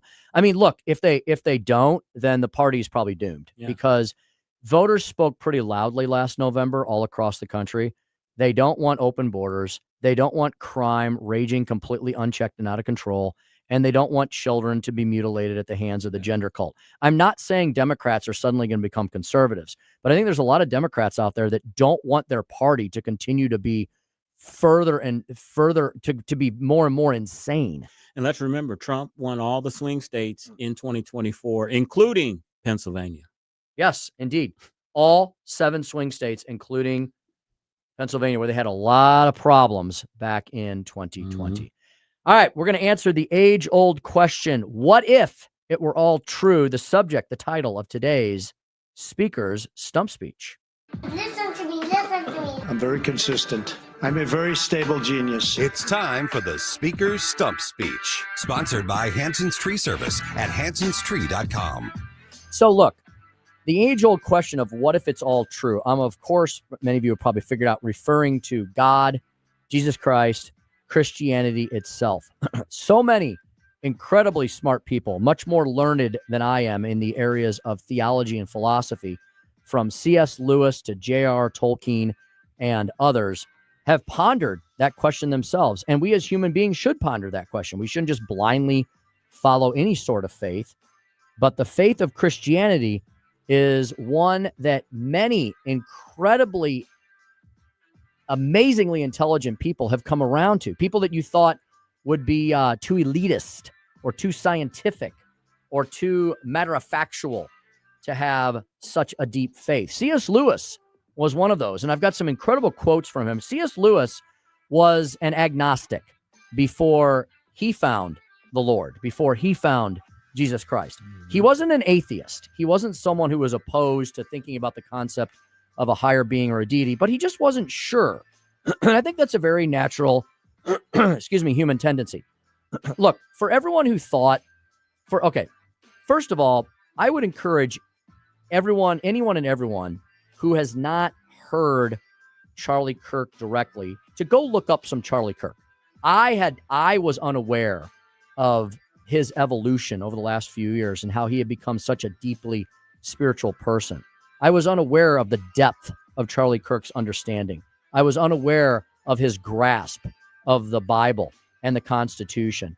An amazing young man that we lost way, way too early. But if you watched the ceremony yesterday, you saw that it very well could go on, that movement could be twice as big, 3 times as big, maybe 10 times as big as it ever was, because in death, Charlie Kirk may ultimately have the ultimate triumph over this life. And it's because of the faith of his wife and all those around him. So for those of you who are just hearing things about the ceremony yesterday and you're not quite sure it was worth watching because maybe it just sounded like some kind of Bible thumping revival, I would encourage you to check it out. I was captured during the time that I sat and watched it. I'm going to go back and watch the Rubio speech. I heard that was absolutely spectacular. I want to watch J.D. Vance's speech. I heard that Jack Posobiec was also very good. I did watch Tucker Carlson. I did watch Erica Kirk, and I did watch most of President Donald Trump's address. And whatever preconceived notions I had about what they were going to do yesterday, like how in the world do you pull that off, right? Like how do you get together nearly 100,000 people and pay proper respects to someone and not have it look like a political rally, but on the other hand, not have it look like some fake kind of charlatan thing? Well, they did it. It was the perfect blend of the spiritual, of the political, of the factual. It was hard. I have to say, the word that came to mind yesterday as I was watching it, genuine. I thought it was very genuine. I thought everyone spoke very honestly. I thought a lot of people laid their souls and hearts bare. People that we're not used to seeing, like Don Jr. and others, get up on the stage and profess their Christianity and their belief in God and Jesus Christ and how they were saved and what they believe might come next. So how about we go to one of the greats? Because look, you're a normal human being if you sit on a daily basis and you ask what if. And if you ask, what if it's all true? What if it's all not true? Do I believe? Do I not believe? How do I believe? What do I believe? Why do I believe? One of the greatest Christian apologists of all time, C.S. Lewis, had some answers for us in some of his most famous quotations, which I'll list a couple for you here. C.S. Lewis famously said, "I believe in Christianity as I believe that the sun has risen, not only because I see it, but because by it, I see everything else." Basically, that notion that how in the world could all of this world, how this universe be just a complete accident? How could it be just the result of 2 big rocks banging together and then there was a big explosion? C.S. Lewis also said, God cannot give us a happiness and peace apart from himself because it is not there. There is no such thing. God is all. Let's see. Oh, this is a really good one. This answers the question, like, what do you have to lose, basically? Christianity, if false, is of no importance. And if true, of infinite importance. The only thing it cannot be is moderately important. A man can no more diminish God's glory by refusing to worship him than a lunatic can put out the sun by scribbling the word darkness on the walls of his cell.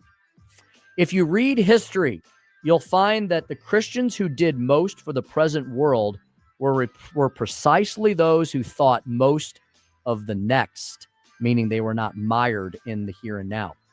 It is since Christians have largely ceased to think of the other world that they have become so ineffective in this. Let's see. There's another one here.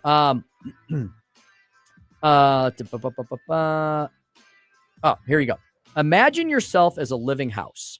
God comes in to rebuild that house. At first, perhaps you can understand what he's doing. He's getting the drains right. He's stopping the leaks in the roof and so on. You knew those jobs needed doing, and so you're not surprised. Presently, he starts knocking the house about in a way that hurts abominably and does not seem to make any sense at all. What on earth is he up to? The explanation is he is building quite a different house from the one you thought of.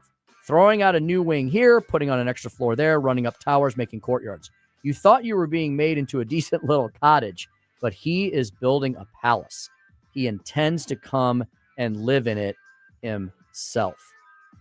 Finally, and Erica Kirk made reference to this, and we've discussed it a couple times during this show today.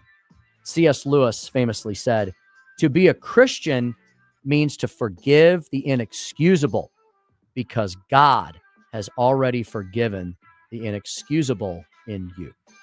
And that's the Speaker's Stump speech for today. Yeah, I mean, I've heard it said many, many times. I mean, Jesus gave up his life and forgave us, nailed on a cross for sins of everyone that's ever lived and who's going to live. And if God made that type of sacrifice for us, then how can we not forgive our fellow man for anything, no matter how horrendous what they've done to us? We have to forgive. Indeed. And I know some on the left are freaking out by these analogies, but there have been many, many, many, many, many holy people on this planet who have given their lives and had to give their lives because they spoke the truth. And I think you put Charlie Kirk right in line with all of them. I agree. All right, Chris, it's 5:23. Time for Susie Moore. She's got a lot of great stuff that we're going to break down when we bring her in next. Fetterman has sage advice for Schumer on a government shutdown, and a suspect in the New Hampshire Country Club shooting has been identified and charged with murder. All that and more when we come back. Tim Jones and Chris Arps Show, 1019, 94.1 News Talk, STL.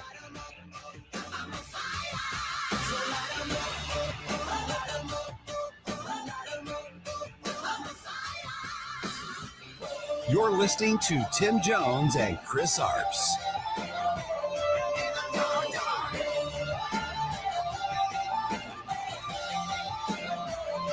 From the Michaels Flooring Outlet Weather Center. I'm First Alert 4 Chief Meteorologist Steve Templeton. We've got some more rain on the way for Tuesday. I expect to start off dry, but watch for some morning fog, a low of 67 degrees too. Then a high of 81. In the afternoon to evening, we'll see scattered showers and some thunderstorms overspread the area.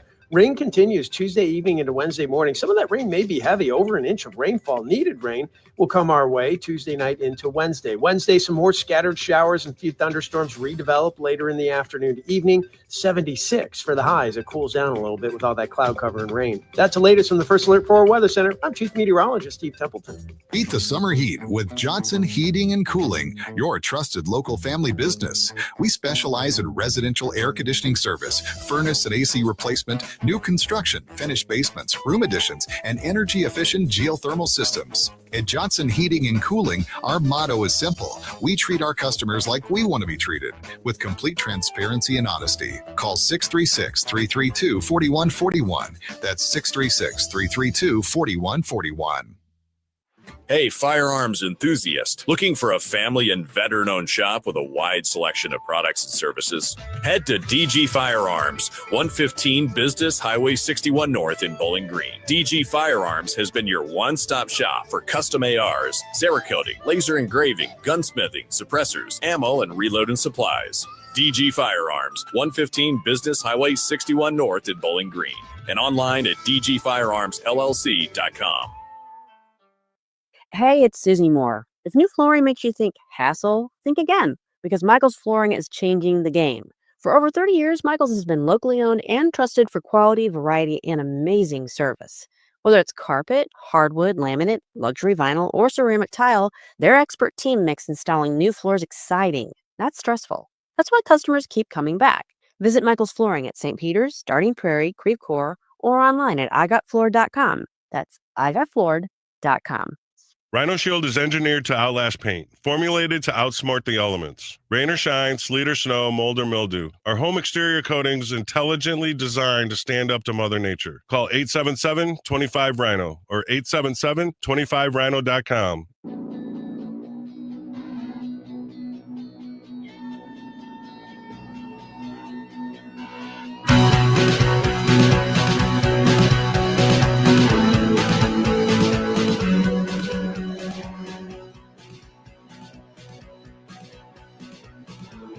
Dropping truth bombs and making you think.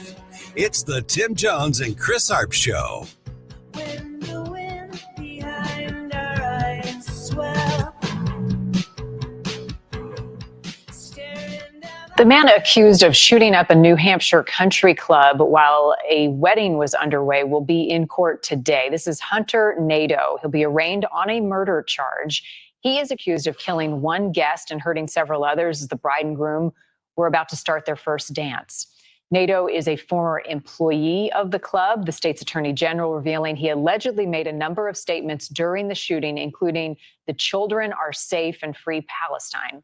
The victim is a 59-year-old man, Robert Stephen DeCesar, his mother telling NBC Boston that he died protecting his family. Yeah, indeed. Let's talk about that story, which is just another I'm so sick of the disturbing one. Very disturbing.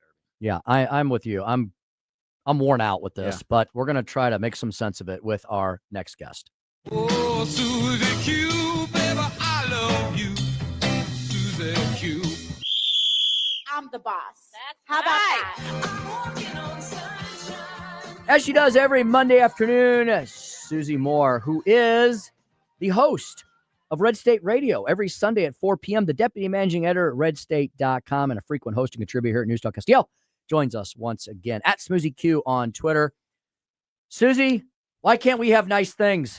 Just want to know. That's a big question, isn't it? Susie, another shooting. And then we had the one in Pennsylvania, right? Last week as well, where the sheriffs or the deputy sheriffs were killed. I mean, this epidemic of violence. And then there was also some idiot ran into the FBI field office in Pittsburgh and shot it up. Indeed. Yeah. Susie, tell us about this. Susie, until I looked at redstate.com and saw your writing on this, I didn't even know this had happened. That's how hard it is to keep up with the horrible frequency of these. Yeah, it happened Saturday night. And I mean, obviously that people aren't necessarily as attuned to the news over the weekend. And this was at a country club, which is also kind of an unusual, I mean, very. It stinks that I'm talking about usual and unusual shooting or settings for shootings. But either way, it was strange. And there were questions raised fairly quickly because this happened while there was a wedding reception being held. Was this directed at the people having the wedding? Did it have something to do with them? There were reports from witnesses that the shooter during this made a couple of comments. One was about the children being safe, and the other was free Palestine, which of course raised the specter. Okay, was this about anti-Israel or anti-Jewish sentiment? That's also a little murky. Not what he said. But according to authorities, they think that some of that may have just been about creating chaos instead of an actual ideological thing. And since we now know that this guy used to work there, there may have been other things in play. They haven't established what the motive is yet. There are certainly legitimate questions about it. Unfortunately, this one poor man, of course, lost his life, and 2 other people were seriously injured.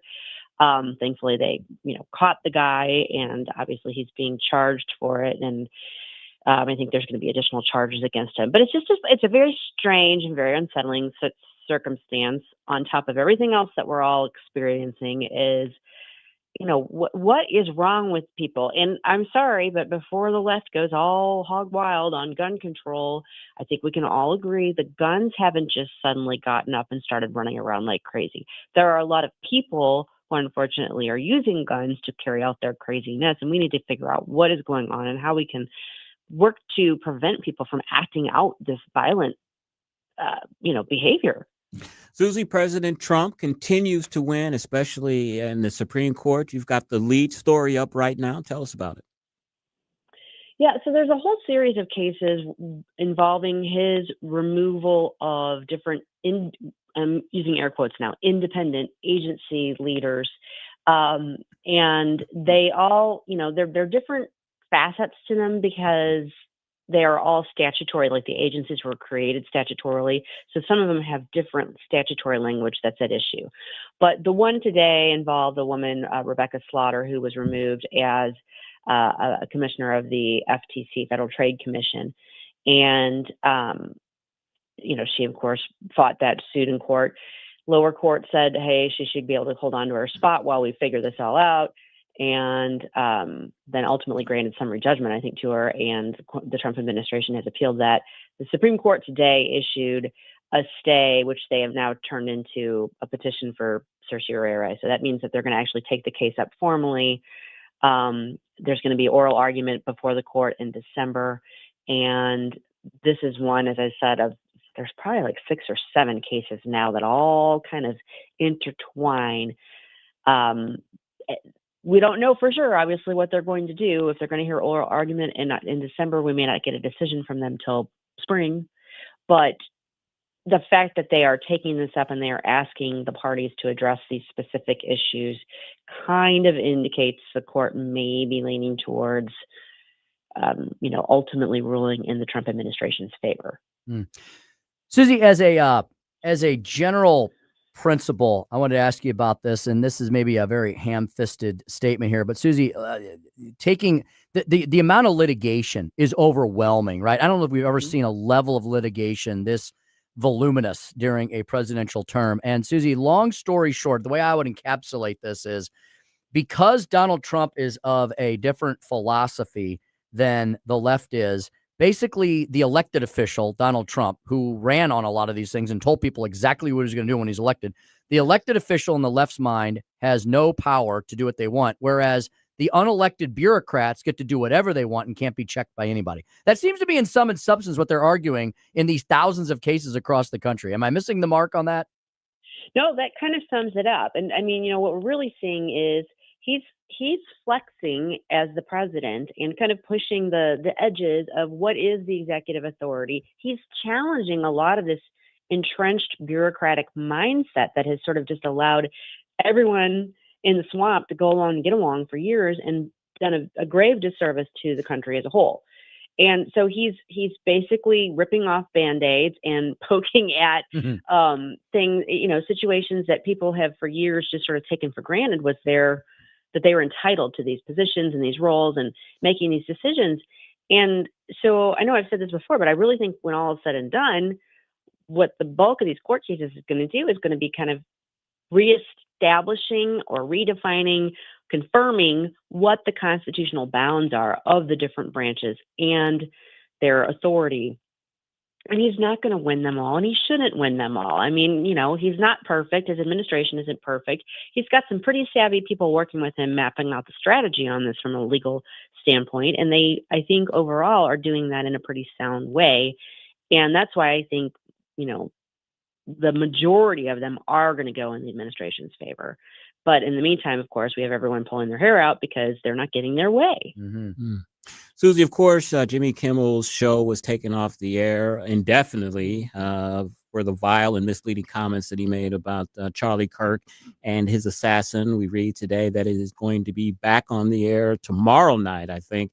Mm-hmm. As an attorney, and I've listened to a lot of podcasts, and legal experts are saying that he may have had a pretty good case if he decided to sue ABC for removing him from the air because of the comments that the FCC commissioner made. Your thoughts on that as an attorney? Well, I'm not looking at this yet as what kind of case would Jimmy Kimmel have. Mm-hmm. I think that the timing of Brendan Carr's comments, the FCC commissioner's comments, was unfortunate because I think there was an organic move happening because of the objection by a lot of the local affiliates. And I think that it's one of those situations that this probably would have happened. The suspension probably would have happened without Brendan Carr's comments. The fact that he made them right as the decision was being made and announced made for an uncomfortable look, if you will. And I understand the argument that it looked like government overreach. Now, there's also an argument that we're talking about broadcast airwaves that the FCC specifically has statutory authority to govern. And there are provisions in the statute regarding the FCC that may, put Brendan Carr on pretty solid ground if this were ever fully litigated. I would prefer that we not get to that point because it shouldn't have to be an FCC thing. It should be a corporate decision. Look, a bunch of our affiliates are, this mouthpiece for our network is out there making these really unconscionable comments that are upsetting a bunch of our viewers, and our affiliates are objecting. So we're going to take some action in relation to that. I don't know how it's ultimately going to end up. Right now, it seems kind of like ABC and Disney are kind of swinging back and forth in the wind, like whoever's yelling at them the loudest is who they're responding to, instead of just being grown-ups about this and saying, look, if you're going to go on the air and you're going to talk about this stuff, you got to, use some basic, ground rules and be willing to recognize that on such a sensitive topic to do what you did is just not appropriate. So we're going to spank you for it. Yeah. And Susie, again, to prove free speech, a free speech violation, there has to be an overt government action. And it looks like Jimmy Kimmel was already doing Jimmy Kimmel in. So the best thing maybe for the Trump administration to do, like you said, is just maybe pop some more popcorn and watch all this from the sidelines, right? Right. Yeah. When your enemy is, what is it? When your enemy is digging a hole. I don't hand him a shovel. I don't know. Hand him a shovel. Yeah. I'm mixing metaphors, but yeah, I just think as somebody who feels very strongly about the First Amendment and free speech principles, I don't even like the appearance of this being because of government exerted authority. Even if that's legal, I don't think it's a good look, and I don't think it's necessary here. You know, the way the late night shows, sadly, are largely on the way out because they've lost, the viewership. They've lost people's interest in them. Maybe, you can say chicken and egg, but I think the fact that most of them anyway, have become so politicized probably plays a large role in that. Susie, you had another article today on advice that Senator Fetterman has given to Chuck Schumer. Can I condense it into STFU? Is that what it is? Yeah, I don't think that's exactly what he was saying, to be honest, Fetterman is not known for being, for holding back when he has an opinion on something. He wasn't even really saying that. He was basically saying, look, I don't know if this is a smart political move given right now. He's personally opposed to government shutdowns kind of across the board, no matter who's pushing for him or trying to blame it on the other ones. He's said that before.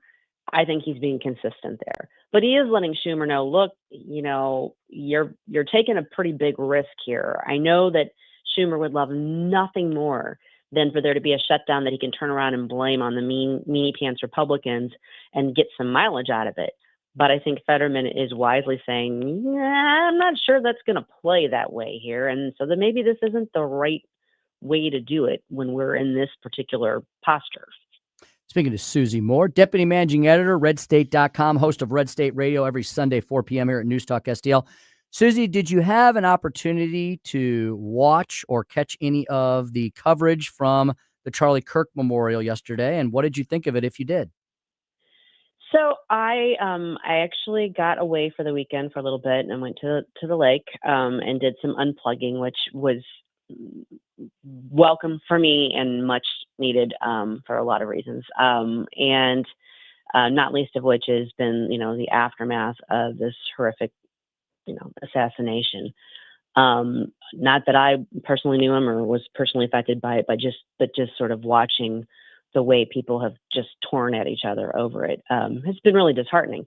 So I welcomed the opportunity to get away, which means that I did not sit and watch the event yesterday.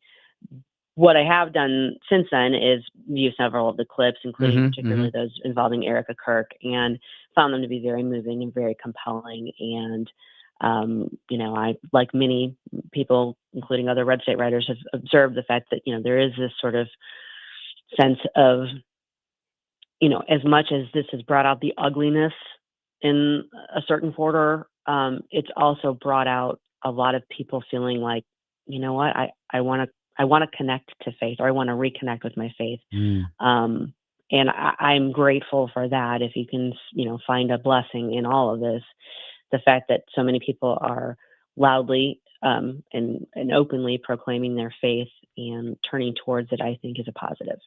Tim and I and others in conservative media have been asked the question, have we ever met Charlie Kirk? I personally did not get the chance to meet him. Did you ever meet him? And I want to ask you, did Red State have any reporters or somebody there at the memorial service in Phoenix?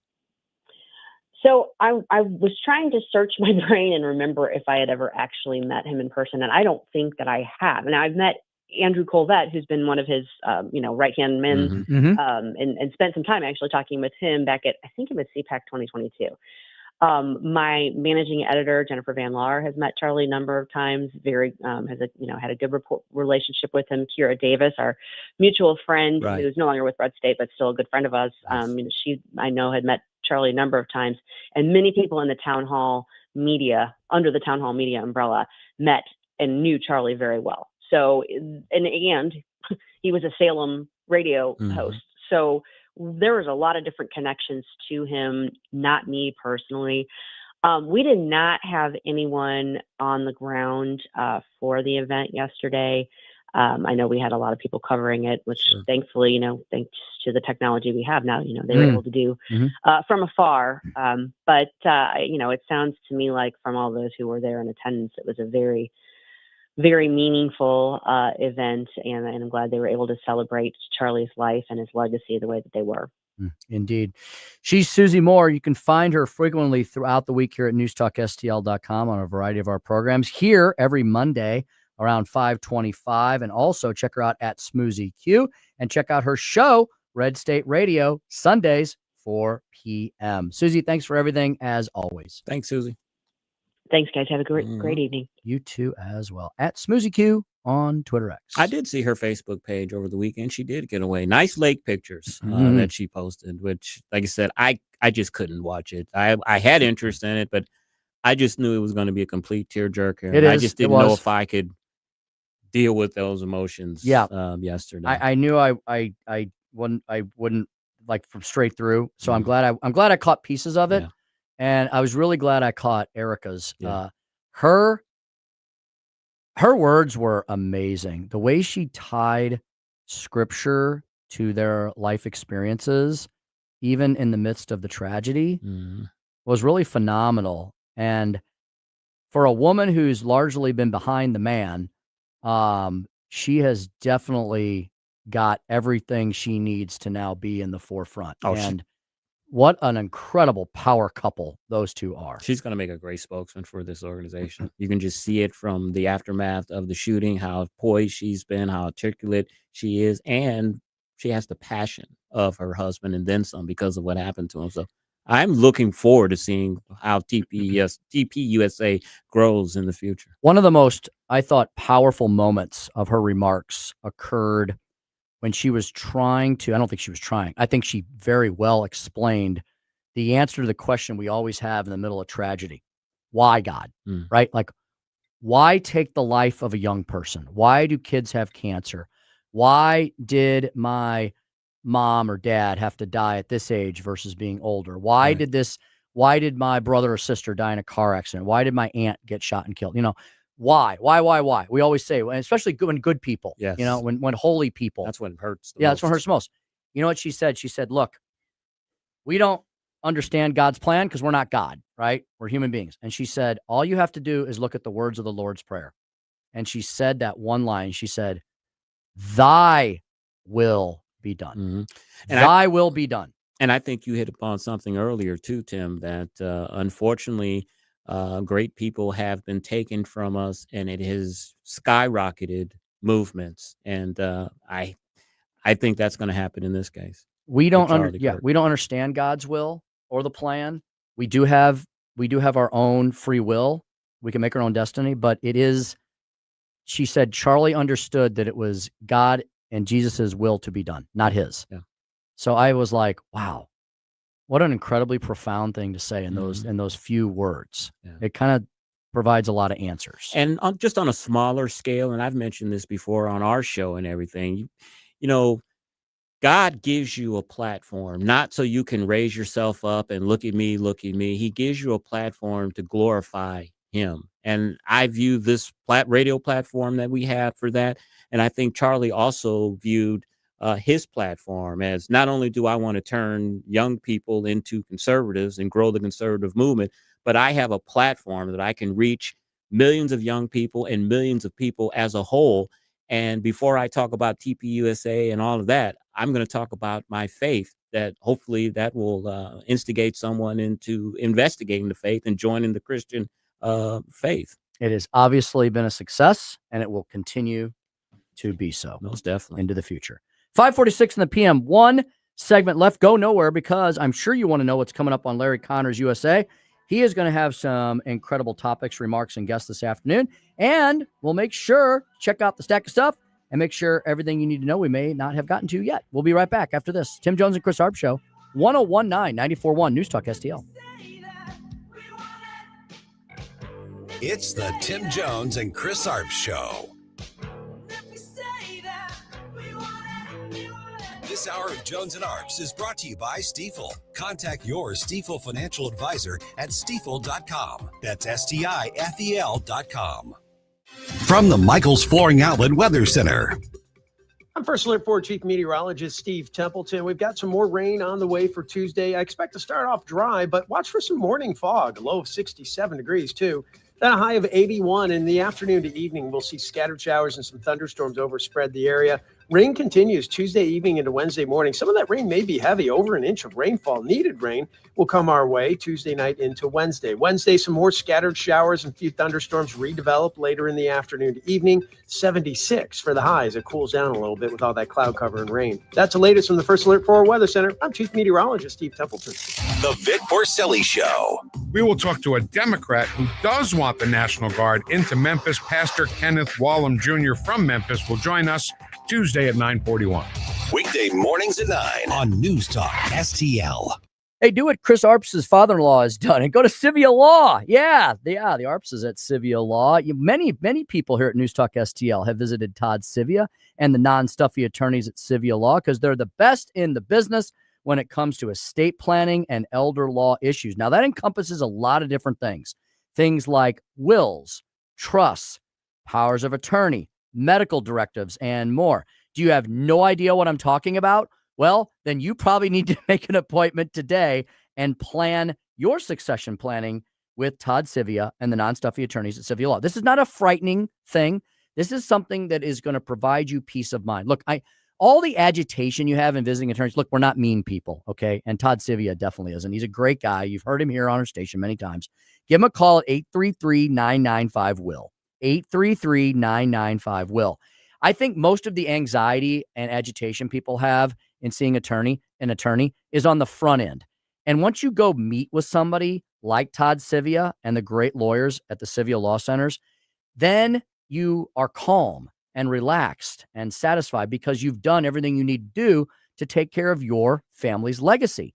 This is important stuff, and it's nothing you need to fret over or worry about. Just go visit Todd today and get it done. It will be painless, I promise you. 2-week turnaround. How great is that? Of completed documents from the initial sit-down appointment. And you avoid probate court. Look, probate court is where people go who haven't done this planning, and then they give everything to the government, okay? It's my non-legal opinion on that as a recovering lawyer. 833-995-WILL is how you get a hold of Todd Civia and the great lawyers at the Civia Law Centers. CiviaLaw.com.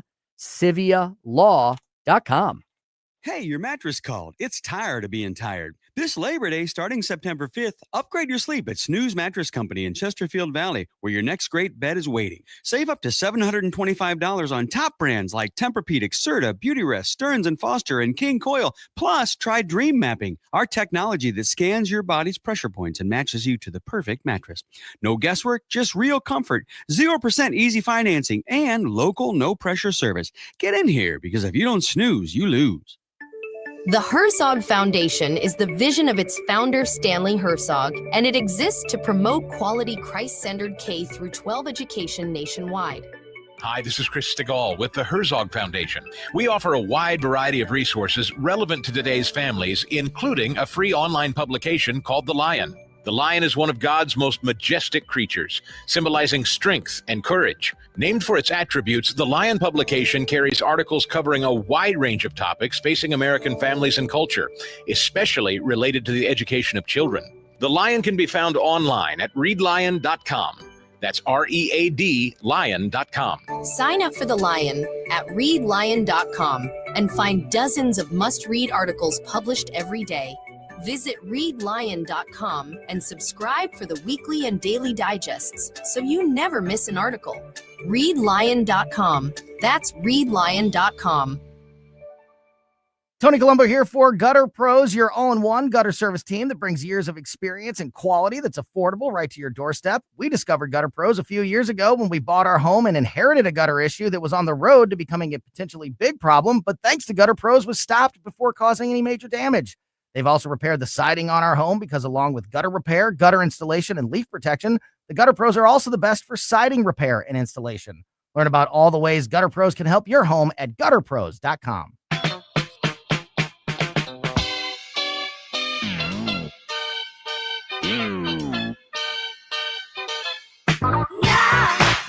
I let you down to say, ooh. It's the Tim Jones and Chris Arps Show.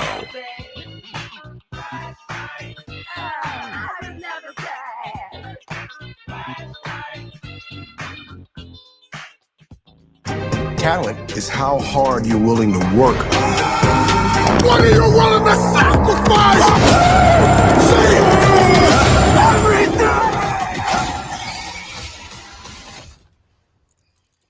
And show me.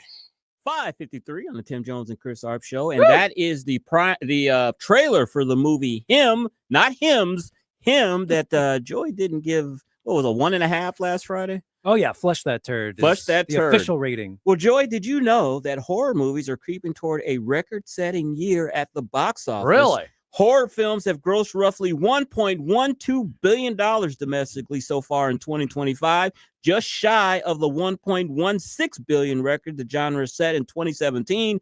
This banner year for scary movies is led by Sinners, starring Michael B. Jordan. I'd never heard of that, which has grossed more than $278 million domestically. This was amazing when I read this, making it the 10th most successful rated R movie of all time.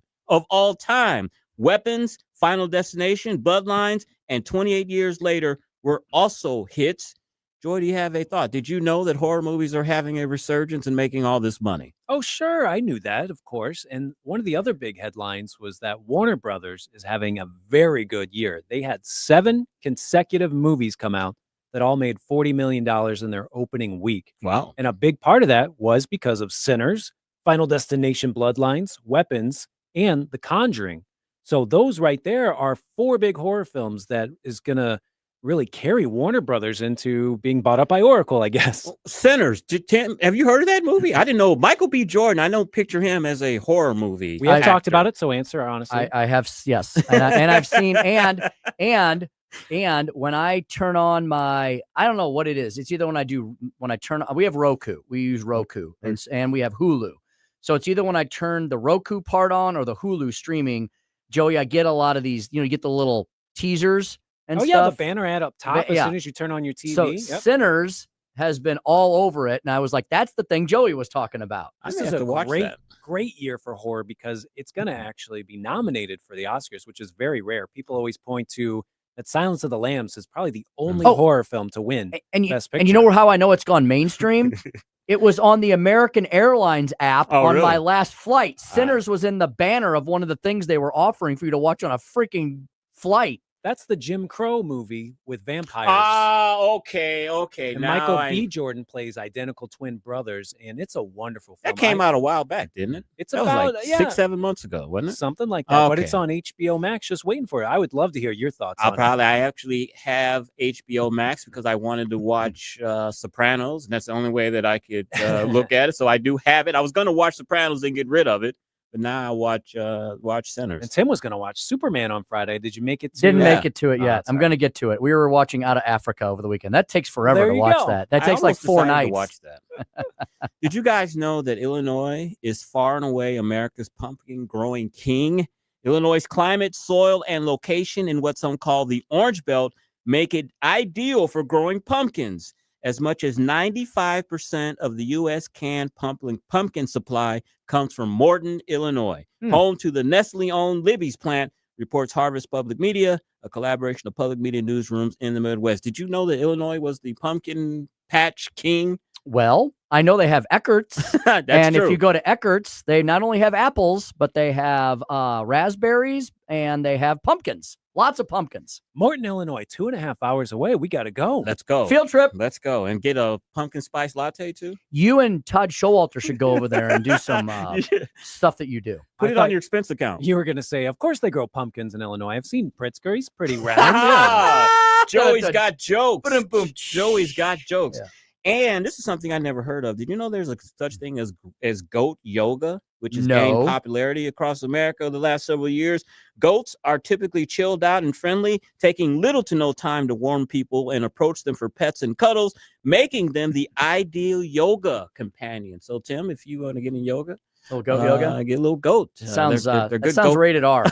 It does. I'm not going to touch that with a 20-foot pole. All right. Next is Larry Connors, USA. He's going to talk about the most powerful statements from the Charlie Kirk Memorial, and more countries are recognizing Palestine as a sovereign state. That's Larry Connor's USA. Up next, you have been listening to the Tim Jones and Chris Arps Show on 101.9, 94.1 News Talk STL. Drive safe and have a great evening.